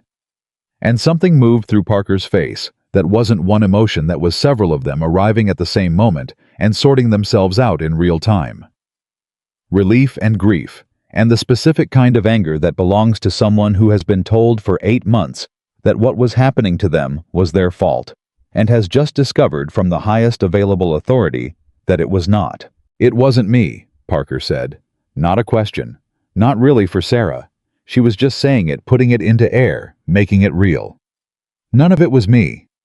"None of it was you," Sarah confirmed. Parker pressed her lips together and nodded once hard, and blinked twice. And then she was steady again. Not because the emotion wasn't there, but because she was a soldier, and she was in a yard, and she had learned how to be steady, even when the inside was anything but. Reyes appeared at Sarah's shoulder. He had the look of someone who has traveled a long distance in a short time and hasn't fully arrived yet. "Commander," he said, and the word was awkward in his mouth, not because of the rank, but because the address itself was a readjustment. The beginning of seeing someone as who they actually were, instead of who he'd been told they were. "Reyes," she said, "that day, the exercise, when you stepped in." He stopped, started again. "You didn't have to do that." "I know." "It helped," he said. Simple. Insufficient, he clearly knew for what he meant. But he said it anyway because sometimes the insufficient thing is the only true thing available. "Good," she said. That was the point. Whitfield found her next, and 2 of the first years, and then a 3rd year she recognized from the documentation but hadn't spoken to, and the morning took on the particular quality of an aftermath. The specific, unstructured time after a thing has completed, and the people inside it are finding their way back to something that approximates normal, knowing that normal has shifted permanently, and the new coordinates haven't been fully mapped yet. Carter waited for the initial movement to settle before he came to her. He stood next to her at the edge of the yard, and they were quiet for a moment, the way people are quiet when they have been in the same operation and can speak without needing to establish context first. "You're all right," he said. It was not a question. "Yes, sir," she said. He looked at her hair. He looked at it with a very controlled expression that was doing a great deal of work underneath. "He had no idea," Carter said. "No, sir. From the beginning." "From the beginning he saw what I needed him to see," she said, "which is what the cover was designed for." Carter was quiet for a moment. "The formation recording has been flagged and secured. Ferris's modification metadata has been submitted to the review board. The 6 documented accounts are in the formal case file." He paused. "You built this completely." "The soldiers built it," she said. "Parker, Whitfield, the others. They gave me the material. I just made sure it went somewhere it couldn't be buried again." Carter looked at the yard, at the soldiers still moving through the aftermath, still talking, still processing, some of them clustered in the specific configurations of people who have just discovered they have something in common that they didn't know they had. How many of them are going to need formal follow-up support? "All of them," Sarah said. "To varying degrees. There's a list in the package, names documented incidents, recommended review actions. Parker's evaluation record is priority 1. Whitfield's timeline needs to be reviewed. And there are at least 4 cases I wasn't able to fully document before the access restriction that still need someone with proper authorization to pull the physical files." "I have a team arriving Monday," Carter said. "They'll have full access." "Good." I was quiet again. Then more quietly. "Sarah, you could have called this in before today. You had enough in the package too." "Not enough to make it irreversible," she said. "The administrative documentation could have been challenged. His lawyer would have argued selective compilation procedural irregularities. We'd have been in review cycles for 18 months while he stayed in command and managed the damage." She looked at the chair still sitting in the center of the yard and looked away from it. "I needed him to choose this, publicly, on record, on camera." She paused. He needed to be the one who finished it. Carter looked at her with the expression of someone who has known her long enough to recognize when she has thought something through to its fullest extent, and when she hasn't, and who is registering that this falls into the first category. "It worked," he said. "It worked," she agreed. He nodded once. "Go get breakfast," he said.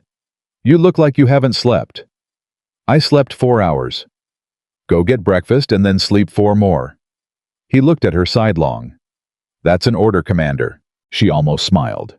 "Yes, sir." She was crossing the yard toward the mess when Walsh fell into step beside her.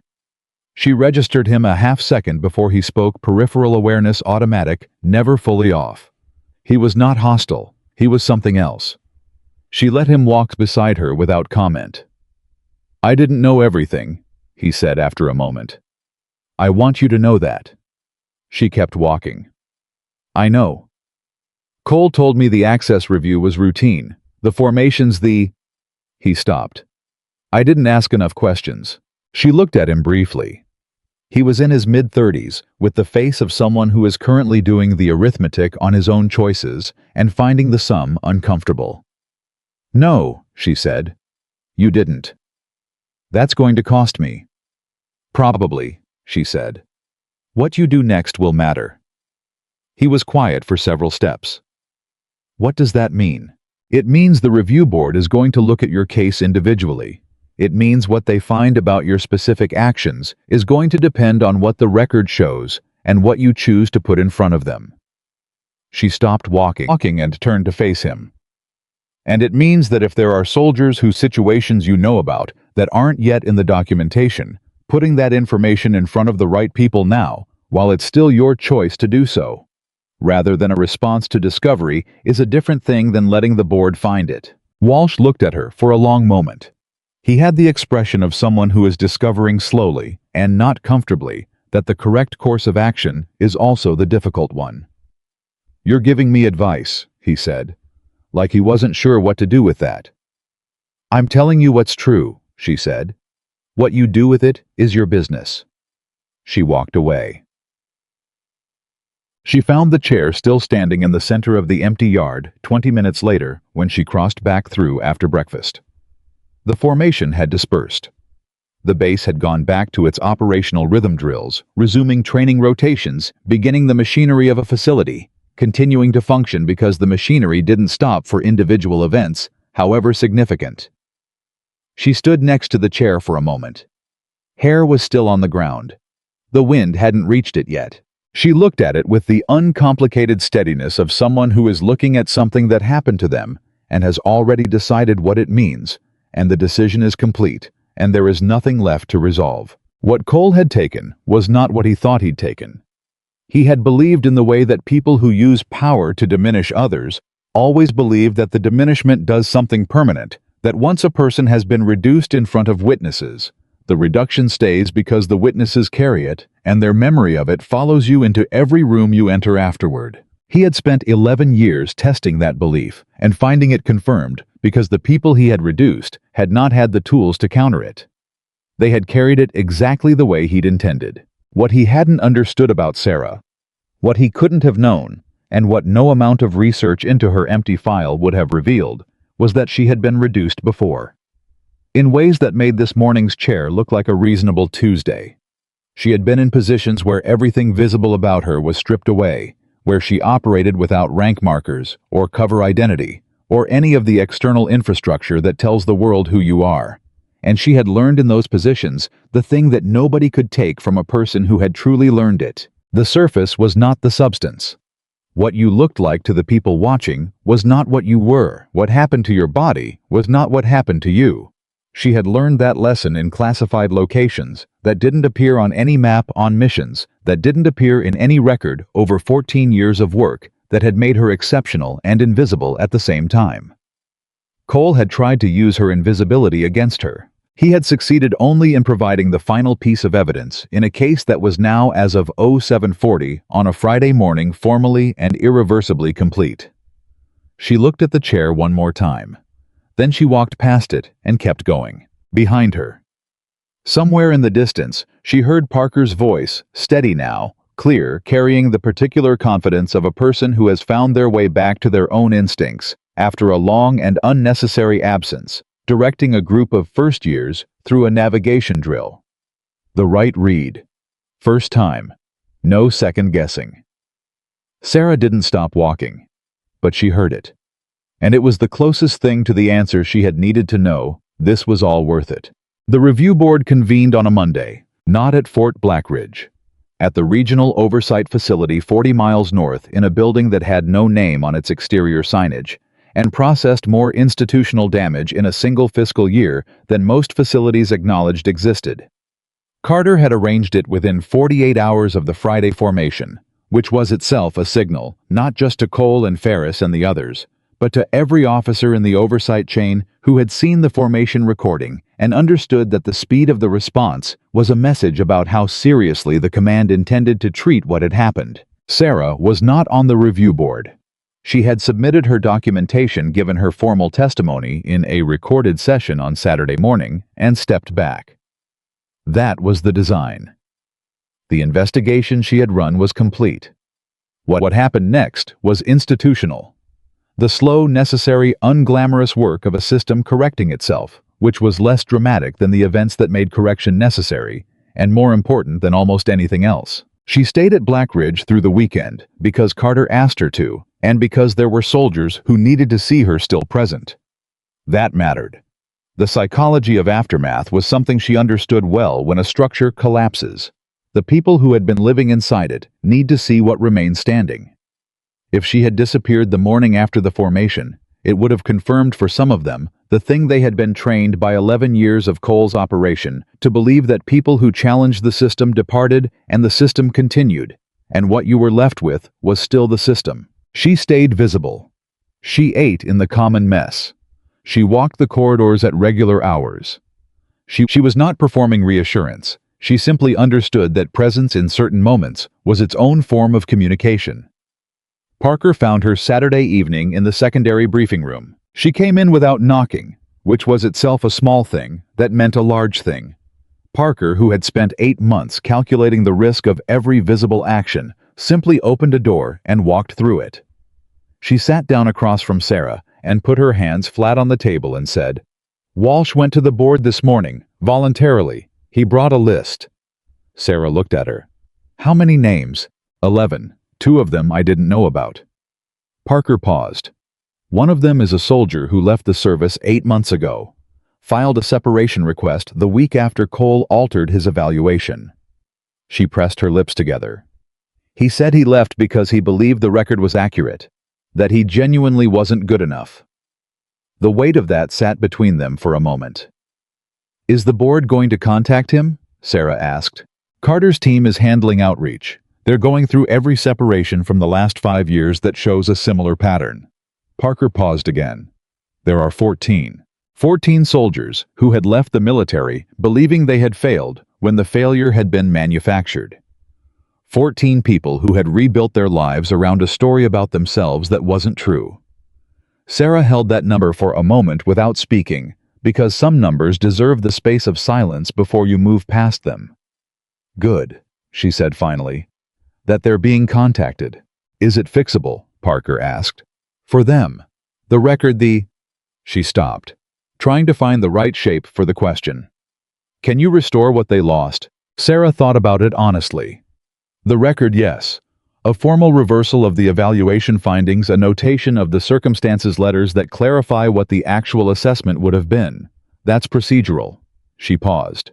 "What it does to a person's understanding of themselves over the years they spent believing the wrong thing, that's not something a board action reverses." Parker was quiet. "But it matters that they know," Sarah said. "Even now, even after however long it's been, it matters that someone tells them the truth about what happened to them." She looked at Parker directly.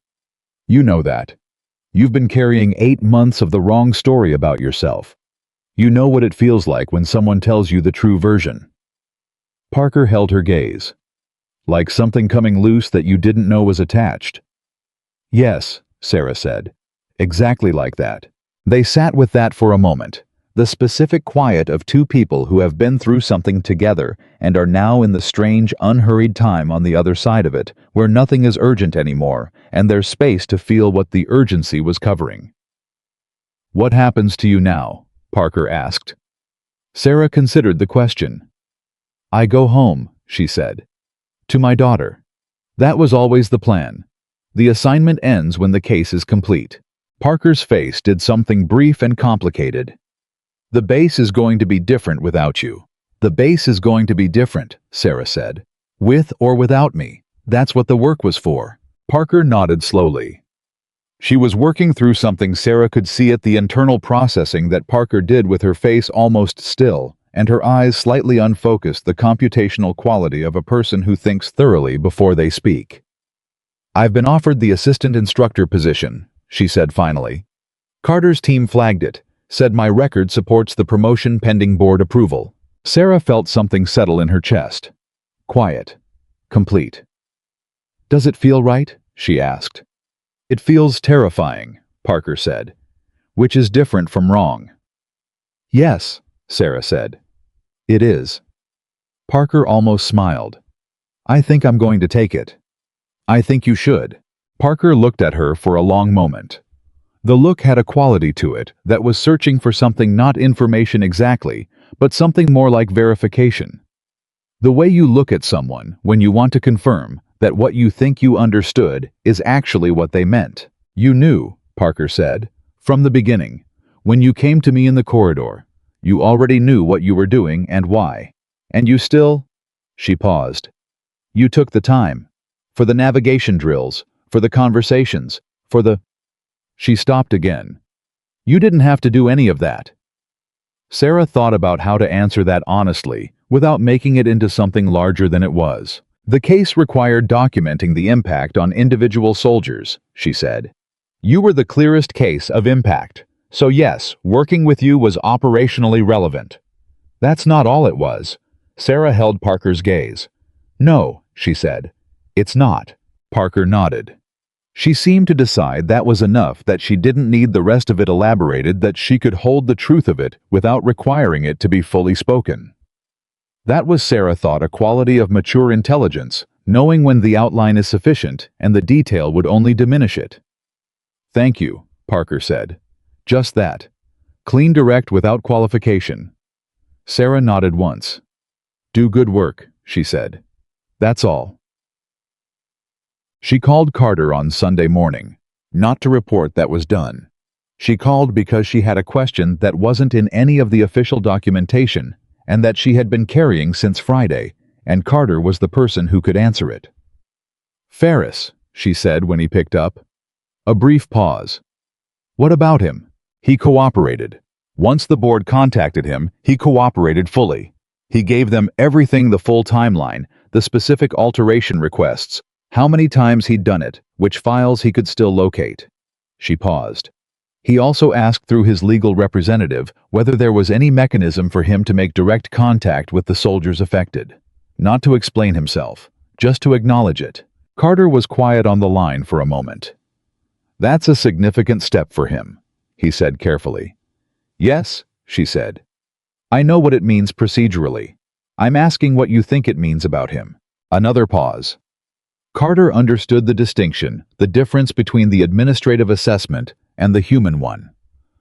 "I think," he said slowly, "that he's someone who made a small choice a long time ago, and then never found the moment where stopping was easier than continuing. And I think that reaching the moment of full stop for someone like that is genuinely painful. And I think that pain, if it's real, means something." He paused. "Does that answer your question?" "Partially," she said. "I also think it should be on record that his cooperation was immediate and complete once formal contact was made. Not because it mitigates what he did, because accuracy matters. And an inaccurate record of Ferris's response to the investigation would be the same category of error as what started this whole thing." Carter was quiet for a long moment. "I'll make sure it's noted," he said. "Accurately." "Thank you," she said. "Sarah." His voice shifted slightly, the register of a general setting that registered down for a moment. "Are you all right?" She thought about the honest answer. She thought about the chair and the sound of the clippers and Thursday night without sleep and 14 soldiers who had built their lives around a manufactured failure. She thought about Parker's face in the corridor. 8 weeks ago. The careful, self-contained blankness of someone who had stopped expecting anything to be different. And Parker's face last night, still careful, still self-contained, but different underneath, differently occupied. "Yes," she said. "I'm all right." "Your record," Carter said. "The classified version. It's going to be formally updated with this operation. Commendation attached." "That's not why I know," he said.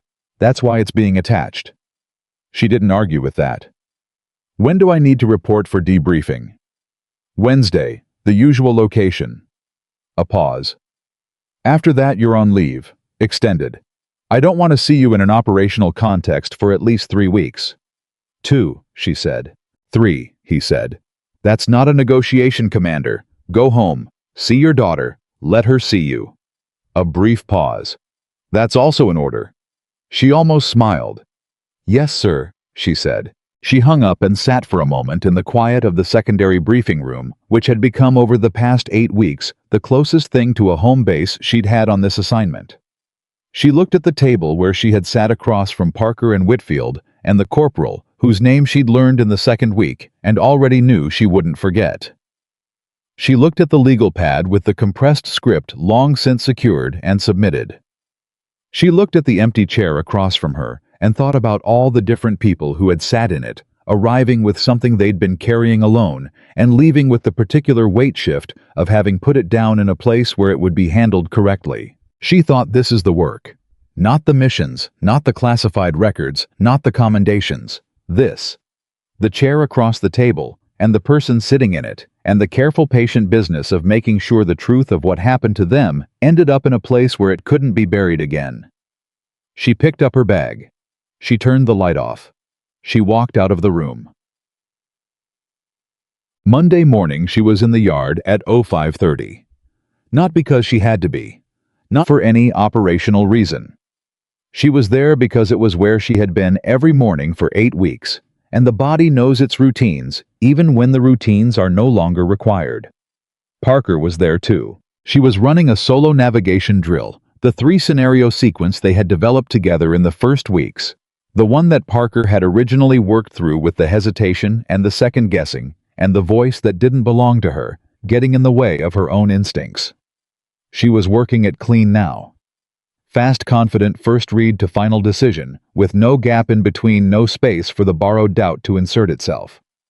Sarah watched without interrupting. Parker completed the 3rd scenario and turned, already knowing Sarah was there. She had absorbed enough by now to track presence without looking directly at it. "Oh, 5:30, Parker said. "I thought you'd sleep." "I thought so too," Sarah said.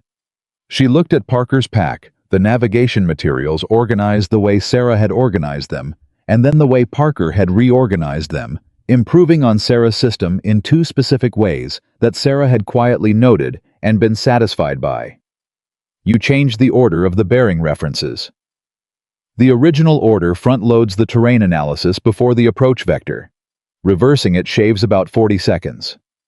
Parker paused. "I should have mentioned it." "You don't need to mention it to me," Sarah said. "It's your process." Parker was quiet for a moment. Then, "I'm going to teach it the way you taught me. 1 person at a time. In the spaces nobody's using." Sarah looked at her.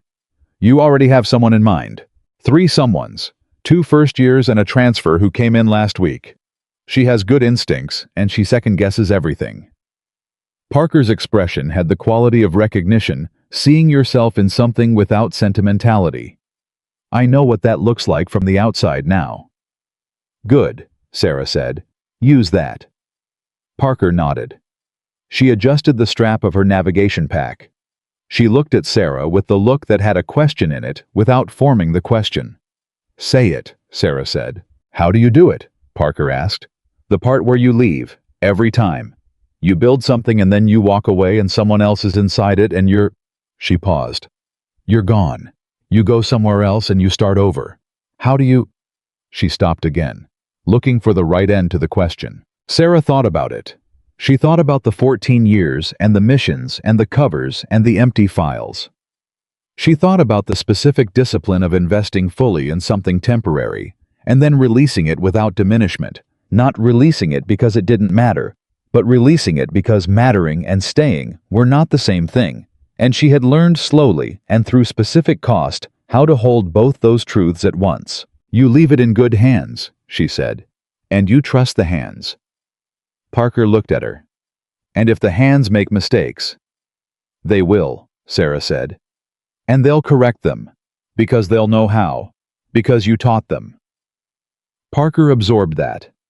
She was quiet for a long moment, working through it in the way she worked through navigation decisions thoroughly, without rushing, trusting the process. Okay, she said finally. It was a small word, and it held a large thing. Good, Sarah said. She picked up her bag. Oh, 5:30, she said. Tomorrow. Whoever those three are, make sure they're early. Parker almost smiled. They will be, she said, or they'll hear about it. Sarah walked away. Behind her in the early morning quiet, she heard Parker begin the first scenario again, running it a second time. Not because the first time was wrong, but because once you find the right process, you run it again until it belongs to you completely. She left Tuesday morning, not with ceremony. She didn't want ceremony, and she didn't need it, and she knew enough about herself to know that a formal send-off would require her to manage other people's feelings about her departure at a moment when she was trying to stay focused on her own internal accounting. She said goodbye to Carter privately in the administration building in 5 minutes that covered everything that needed to be covered without covering it with more words than it required. She said goodbye to Whitfield in the training corridor. He was carrying a duty roster, and he stopped when he saw her and held out his hand. And when she took it, he held it for a moment longer than a standard handshake and said very quietly, I told my wife last night, everything. What happened? What's going to happen with the record? He paused. She cried. Sarah looked at him. Good, she said gently. That's good, Whitfield. He nodded, pressed his lips together, nodded again, let go of her hand and walked back down the corridor with the duty roster and the posture of someone who is carrying something heavy and lighter at the same time. She found Reyes at the East Range. How was running a solo drill, physical, repetitive? The kind of work you do when you're burning through something internal. He saw her and stopped and came over, and he was breathing hard, and he didn't bother making himself look less out of breath than he was. You're leaving, he said. This morning. He looked at her with the direct, uncomplicated steadiness he'd been developing since the formation. I've been thinking about what you said, he said. That day, in the yard, after Cole. She waited. You said the hesitation is correctable, that it's a training issue, not a character finding. He paused. I didn't know what that meant then. I think I do now. What does it mean? She asked. That the hesitation was real. I'm not pretending it wasn't there, but it doesn't say anything about who I am. It says something about what I haven't practiced enough yet. He paused. So I'm practicing. She looked at him. 20 years old running drills at 0600 because he had decided without anyone requiring it of him that the gap between his instinct and his execution was a gap he was going to close on his own schedule. Reyes, she said. Ma'am. You're going to be excellent, she said. Not as a comfort, as an assessment. Not because of the drills, because you understand the difference between what happened and what it means. She paused. That's not a common thing. Use it. He held her gaze for a moment. He didn't say anything. He was a person who said less than he felt, which was not a deficit, and was in fact one of his more reliable qualities. He nodded once. She nodded back. She picked up her bag and walked to the gate. She drove to her sister's house in Virginia, 6 hours. She drove without the radio, which was something she rarely did. The silence after an operation had a quality she valued, a decompression that happened in the absence of input. The gradual returning of yourself to yourself after weeks of being someone slightly different for operational reasons. She let it happen on the drive. She watched the miles accumulate and felt the base receding in the specific way it receded, not disappearing, because she would carry it the way she carried everything in the precise and organized way her memory worked, but moving into its correct position in the accumulated record of what she had done with her working life. She thought about Cole. She thought about him the way she thought about all the complicated parts of operations, without flinching, without the softening that serves the thinker more than it serves the truth. Cole was currently in administrative hold, pending a formal board process that would take months and produce a finding that would end his career. She did not feel triumphant about that. She did not feel nothing about it either. She felt the specific sober thing she felt about the necessary outcomes of any situation that required her work, the recognition that some things breaking was better than the alternative, and that recognizing something as necessary did not make it uncomplicated, and that uncomplicated was not a standard anyone who thought carefully should be trying to meet. Cole had trained some exceptional soldiers. That was true. It lived alongside everything else that was true, and she had learned a long time ago that truth didn't simplify itself to accommodate your feelings about it. What she felt most clearly driving through Virginia on a Tuesday morning was something that didn't have a precise military terminology. It was the feeling of a thing completed.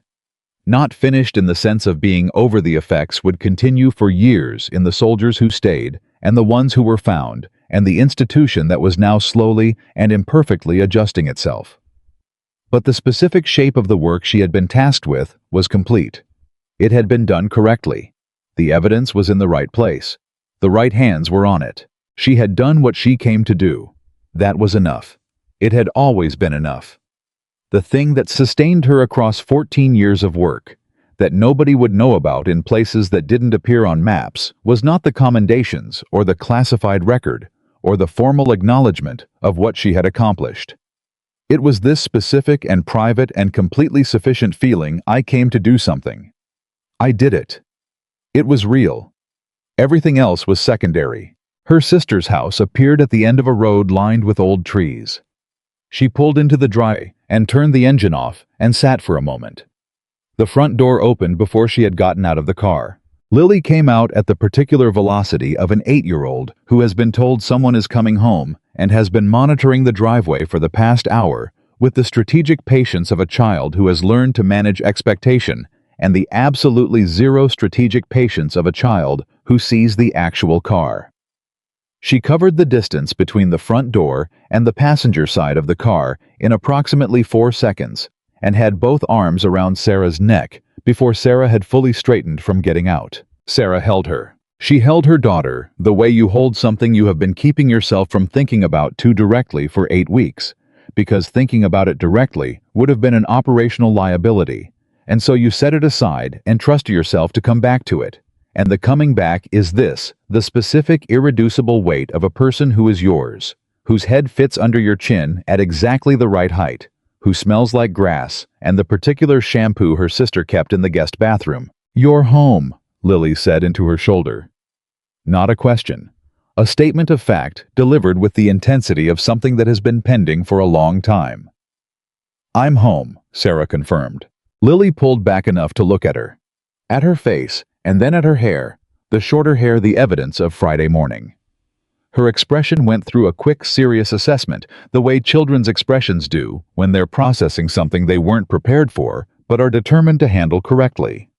"Your hair," Lily said. "Yes," Sarah said. "Someone cut it." "Someone did." Lily looked at her steadily. She was thinking. Sarah could see her thinking could track the shape of what was being worked through. 8 years old was old enough to understand that adults sometimes had things happen to them at work, and that the right response was not always the most immediate response, that some things required processing before they required words. "Did it hurt?" Lily asked finally. Sarah thought about that. The question was more complicated than it was asking to be. She thought about Thursday night on the barracks cot, and the sound of the clippers, and the hair on the ground, and the 200 people watching, and what she had felt during all of it, and what she had felt after. "It was a strange feeling," she said honestly. "But no, it didn't hurt." Lily looked at her for another moment. She reached up and touched Sarah's hair with the gentle exploratory touch of someone acquainting themselves with a new version of something familiar. She turned it over in her mind. Then, with the conclusive quality of a child who has arrived at a position they intend to maintain, I think it looks good. Sarah felt something move in her chest, small and uncomplicated, and entirely real. "Thank you, sweetheart," she said. "I mean it," Lily said with the particular dignity of an 8-year-old who does not want to be thanked for a factual observation. It does. Sarah's sister appeared at the front door. She was leaning against the frame with her arms crossed and the expression of someone who has been holding a great deal of worry at a manageable distance for 8 weeks and is now releasing it in the specific way adults release worry when the person they were worrying about is standing in the driveway, visibly intact, quietly, with a quality of exhale that wasn't quite visible but was entirely present. "Come inside," her sister said. "I made coffee, real coffee, not whatever they serve on that base." "How do you know what they serve on the base?" Sarah asked. "I know you," her sister said. "So I know you survived whatever it was on something that barely qualified." She pushed off the doorframe. "Come inside." They went inside. The formal review board issued its preliminary findings 6 weeks later. Sarah read them at her kitchen table on a Wednesday morning, while Lily was at school with real coffee and the particular unhurried quality of someone who no longer has operational urgency shaping their day. Coal removal from command, formal proceeding for abuse of authority, 7 specific findings of misconduct across 4 documented cases. The full timeline of altered evaluations sustained by the documentation and Walsh's voluntary testimony. Ferris, removal from position, formal proceeding on evidence tampering charges. His voluntary cooperation noted as a mitigating factor in the board's preliminary recommendation. The notation accurate the way Sarah had asked Carter to ensure. Walsh and Garrett individual findings, variously weighted according to the degree of their specific involvement. Walsh's cooperation factored 11 soldiers, whose evaluation records were formally reversed with letters of correction attached to their service files. 14 separated soldiers contacted, and 7 of them were in active conversation with the board about the circumstances of their separation. What came of those conversations would vary, but the conversations were happening. The truth was being told to the people it had been withheld from, which was the minimum of what they were owed and infinitely better than its continued absence. Parker formal promotion approved. Assistant instructor effective the 2nd week of the new training cycle. The board had recommended her specifically by name, with a notation that characterized her performance across the period of the investigation as exemplary under sustained institutional pressure. Sarah read that notation twice. Then she set the document down and drank her coffee. She thought about Parker at 05:30 in the East Wing, running the navigation drill for the 3rd time. The way her voice had sounded when she was directing those 3 soldiers' first years and the new transfer through the sequence. The specific quality of the teaching. Not the reproduction of what she'd been taught, but something already becoming its own thing. Parker's voice. Parker's instincts. Parker's particular understanding of what the second-guessing cost and how to interrupt it. She thought about Whitfield and his daughter, who had never seen him in civilian clothes, and whether he had been home yet, and what it was like to walk through your own front door, carrying a corrected understanding of yourself. She thought about Reyes at the East Range running drills because he had decided the gap was his to close. She thought about 14 soldiers and what it meant that 7 of them had called back. Her phone rang. Carter. She picked up. "General? You've read the findings," he said. "Not a question. Just now." "Thoughts?" She considered. "The Parker notation is accurate," she said. "The Ferris mitigation is appropriately calibrated. The 14 separations, I'd like to see the board's outreach protocol reviewed. The current process puts the burden of response on the soldier, which means the 7 who called back are probably the more resilient of the 14. The other 7 may need a different kind of contact." A brief pause. "I'll flag it," Carter said. "That's a legitimate gap. Otherwise, the findings are sound," she said. "Complete. The record reflects what happened." "Yes," Carter said. "It does." A pause. "I have another assignment." She was quiet for a moment. She looked out the window toward Lily's school 2 miles away, where Lily was currently in the 3rd hour of her school day, probably in the reading corner she favored, Probably with a book she'd read twice already because she read things twice when she liked them, a habit she'd had since she was 5. "When?" she asked. "3 months, Carter said. "There's no urgency. You have time." She thought about 3 months. She thought about what 3 months with Lily looked like real time, uninterrupted, the accumulated ordinary of daily life that she had missed in stretches throughout 8 years of Lily's existence, and that she was never going to stop being aware of missing. "All right," she said. "Take the time," Carter said. "All of it. That's not a negotiation." "I know," she said. "I will." She hung up and set the phone on the table next to the review board findings and her coffee cup and the particular quiet of a weekday morning in a house with one child in school and a person at the kitchen table who has for a little while nowhere to be. She thought about what Parker had asked her on Sunday night. How do you leave every time? How do you build something and walk away? The answer she'd given was true, but it was incomplete the way operational answers often were designed to function and not necessarily to say everything. The complete answer was this: you leave because the staying would be for you, and the leaving is for them. You leave because the work was never about the worker. It was about the yard and the soldiers in it, and the institution that held them, and what that institution became as a result of the work. You leave because you trust the hands you leave it in, and because trusting the hands you leave it in is the final act of the work itself. The last thing you build before you go, and if you've done it right, it holds. And you go home, and your daughter comes out of the front door at the velocity of everything that matters. And you hold her, and you let the operation recede into its correct position, and you drink real coffee, and you read the findings, and you mark the gap in the board's outreach protocol, and you think about 3 months, and you let 3 months be what they are. She picked up her coffee. She thought about the yard on Friday morning. The chair. The 200 people. The specific sound of Carter's voice arriving from the back of the formation. The way the air changed when 200 people arrived at the same understanding at the same moment.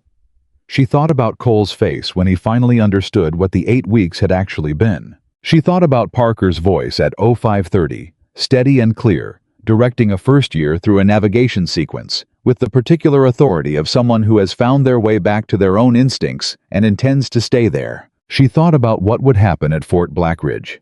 Now, not in the dramatic sense, not in the sense of a story reaching its resolution, but in the ordinary sense of an institution that had been running a certain way for 11 years, beginning slowly and imperfectly and necessarily to run differently. New protocols. Reviewed evaluations. A formal complaint process with oversight that didn't run through the people being complained about. Soldiers who had watched a Friday morning formation and learned in the most direct and visible possible way that the thing they had believed was fixed was not. That was the work.